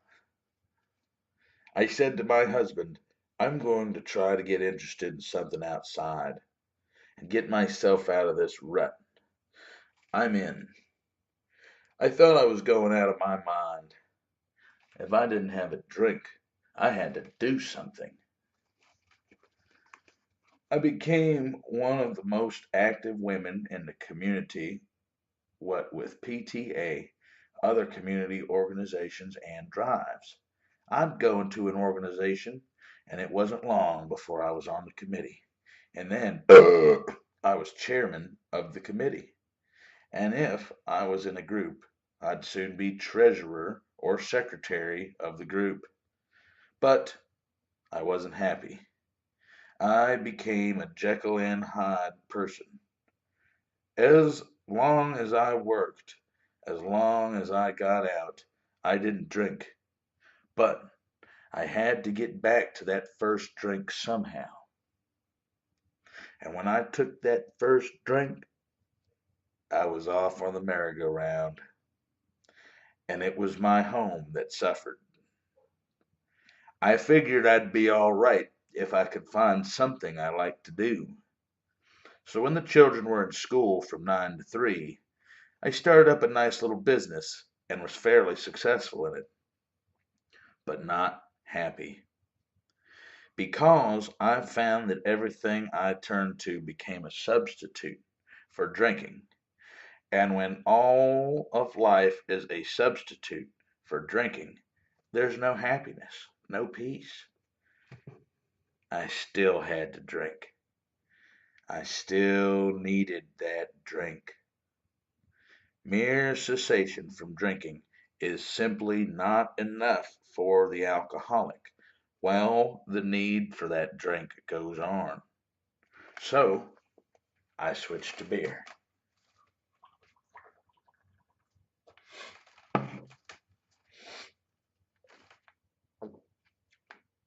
I had always hated beer, but now I grew to love it. So that wasn't my answer either. I went to the doctor again. He knew what I was doing, how I was trying. I said, I can't find my middle road in life. I can't find it. It's either all work or I drink. He said, Why don't you try Alcoholics Anonymous? I was willing to try anything. I was licked. For the second time, I was licked. The first time when I knew I could not live with alcohol, but this second time I found I couldn't live normally without it, and I was licked worse than ever. The fellowship I found in AA enabled me to face my problem honestly and squarely. I couldn't do it among my relatives. I couldn't do it among my friends. No one likes to admit that they're drunk, that they can't control this thing. But when we come into AA, we can face our problem honestly and openly. I went to closed meetings and open meetings, and I took everything that AA had to give me. Easy does it. First things first, one day at a time. Easy does it. First things first, one day at a time. It was at that point that I reached surrender. I heard one very ill woman say that she did not believe in the surrender part of the AA program. My heavens! Surrender to me has meant the ability to run my home, to face my responsibilities as they should be faced, to take life as it comes to me day by day and work my problems out. That's what surrender has meant to me. I surrendered once to the bottle, and I could not do these things. Since I gave my will over to AA, whatever AA has wanted of me, I've tried to do to the best of my ability. When I'm asked to go out on a call, I go. I'm not going. AA is leading me there. AA gives us alcoholics direction into a way of life without the need for alcohol. That life for me is lived one day at a time, letting the problems of the future rest with the future. When the time comes to solve them, God will give me strength for the day. I know that I was brought up to believe in God, but I know that until I found this AA program, I never found or known faith in the reality of God, the reality of His power that is now with me in everything I do. Story 4. Physician, heal thyself. Psychiatrist and surgeon. He had lost his way until he realized that God, not he, was the great healer. I am a physician, licensed to practice in a Western state. I am also an alcoholic. In two ways, I may be a little different from other alcoholics. First, we all hear at AA meetings about those who have lost everything, those who have been in jail, those who have been in prison, and those who have lost their families, even those who have lost their income. I never lost anything. I was never on Skid Row. I made more money in the last year of my drinking than I made in my whole lifetime. My wife never hinted that she would leave me. Everything that I touched from grammar school on was successful. I was president of my grammar school student body. I was president of all my classes in high school. And in my last year, I was president of that student body. I was president of each class in the university and president of that student body. I was voted the man most likely to succeed. The same thing occurred in medical school. I belonged to more medical societies and honor societies than men 10 to 20 years my senior. Mine was the Skid Row of success. The physical Skid Row in any city is miserable. The skid row of success is just as miserable. The second way in which perhaps I differ from some other alcoholics is this. Many alcoholics state that they don't particularly like the taste of alcohol, but that they like the effect. I loved alcohol. I used to like it, and to get my fingers on so I could lick them and get another taste. I had a lot of fun drinking. I enjoyed it immensely. And then, one ill-defined day, a day that I can't recall, I stepped across the line that alcoholics know so well. And from that day on, drinking was miserable. When a few drinks made me feel good before I went over that line, those same drinks now made me feel wretched. In an attempt to get over that feeling, there was a quick onslaught of a greater number of drinks, and then all was lost. Alcohol failed to serve the purpose. On the last day I was drinking, I went up to see a friend who had a good deal of trouble with alcohol and whose wife had left him a number of times. He had come back, however, and he was on the program. In my stupid way, I went up to see him with the idea in the back of my mind that I would investigate Alcoholics Anonymous from a medical standpoint. Deep in my heart, there was the feeling that maybe I could get some help here. This friend gave me a pamphlet, and I took it home and had my wife read it to me. There were two sentences that struck me. One said, "Do not feel that you are a martyr because you stopped drinking." And this hit me between the eyes. The second one said, "Do not feel that you stopped drinking for anyone other than yourself." And this hit me. I said to my wife after she read this, and many times in desperation, I've got to do something. She's a good-natured soul and said, I wouldn't worry about it. Probably something will happen. And then we went up to the side of a hill where we have a little barbecue area to make the fire for the barbecue. And on the way up, I thought to myself, I'll just go back down to the kitchen and refill this drink.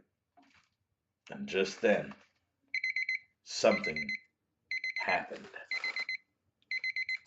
The thought came to me. This is the last one. I was well into my second fifths at this time. And as that thought come to me, it was as though someone had reached down and taken a heavy overcoat off of my shoulders, for that was the last one. About 2 years later, I was called by a friend of mine from Nevada City. He's a brother of my wife's closest friend. He said, "Earl."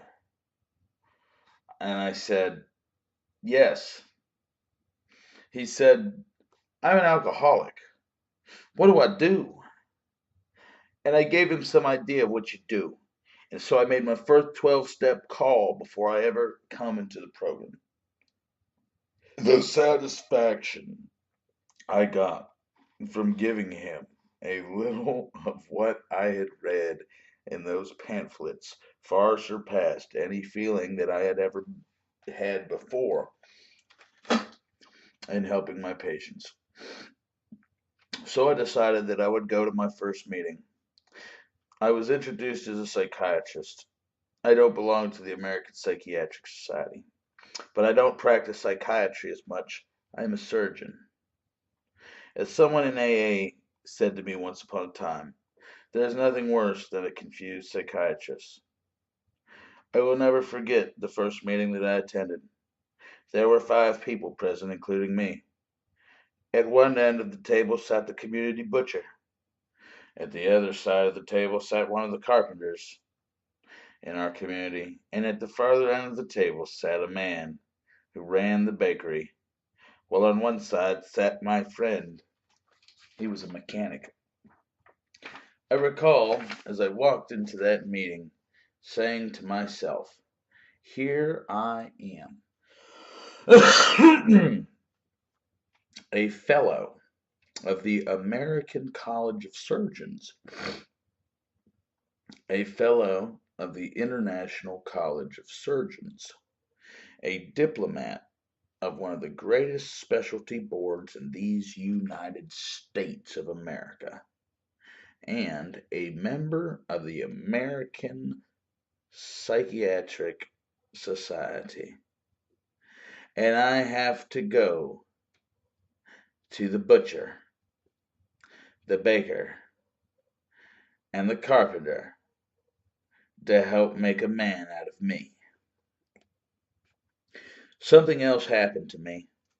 This was such a new thought that I got all sorts of books on higher powers. I even put a Holy Bible beside my bedside. And I even put a Bible in my car. It is still there. I put a Bible in my locker at the hospital, and I put a Bible in my desk. And I put a big book by my nightstand, and I put a 12 Steps and 12 Traditions book in my locker at the hospital. And I got books by Emmett Fox, and I got books by God knows who. And I got to reading all these things. And the first thing you know, I was lifted right out of the AA group, and I floated higher and higher and even higher until I was way up on a pink cloud, which is known as Pink 7. And I felt miserable again.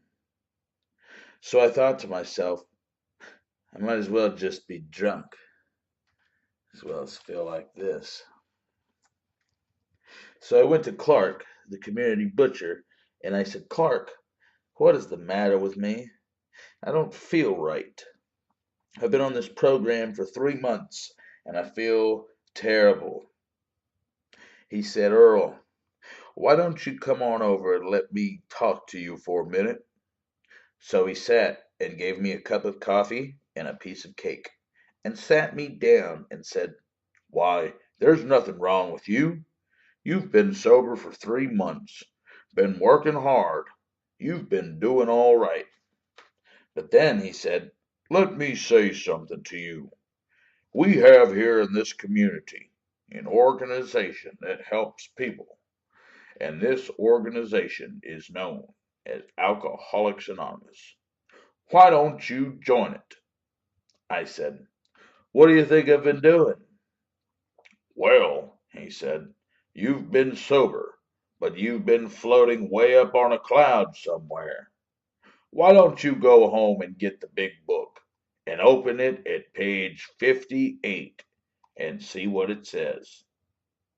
And so I did. I got the big book and I read it. And this is what it said. Rarely have we seen a person fail who has thoroughly followed our path. The word thoroughly rang a bell.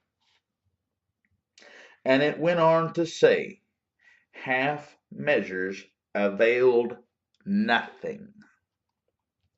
We stood at the turning point, and the last sentence was, we asked his protection and care with complete abandon. Complete abandon.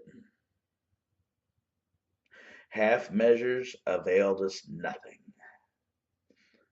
Thoroughly followed our path. Completely give themselves to this simple program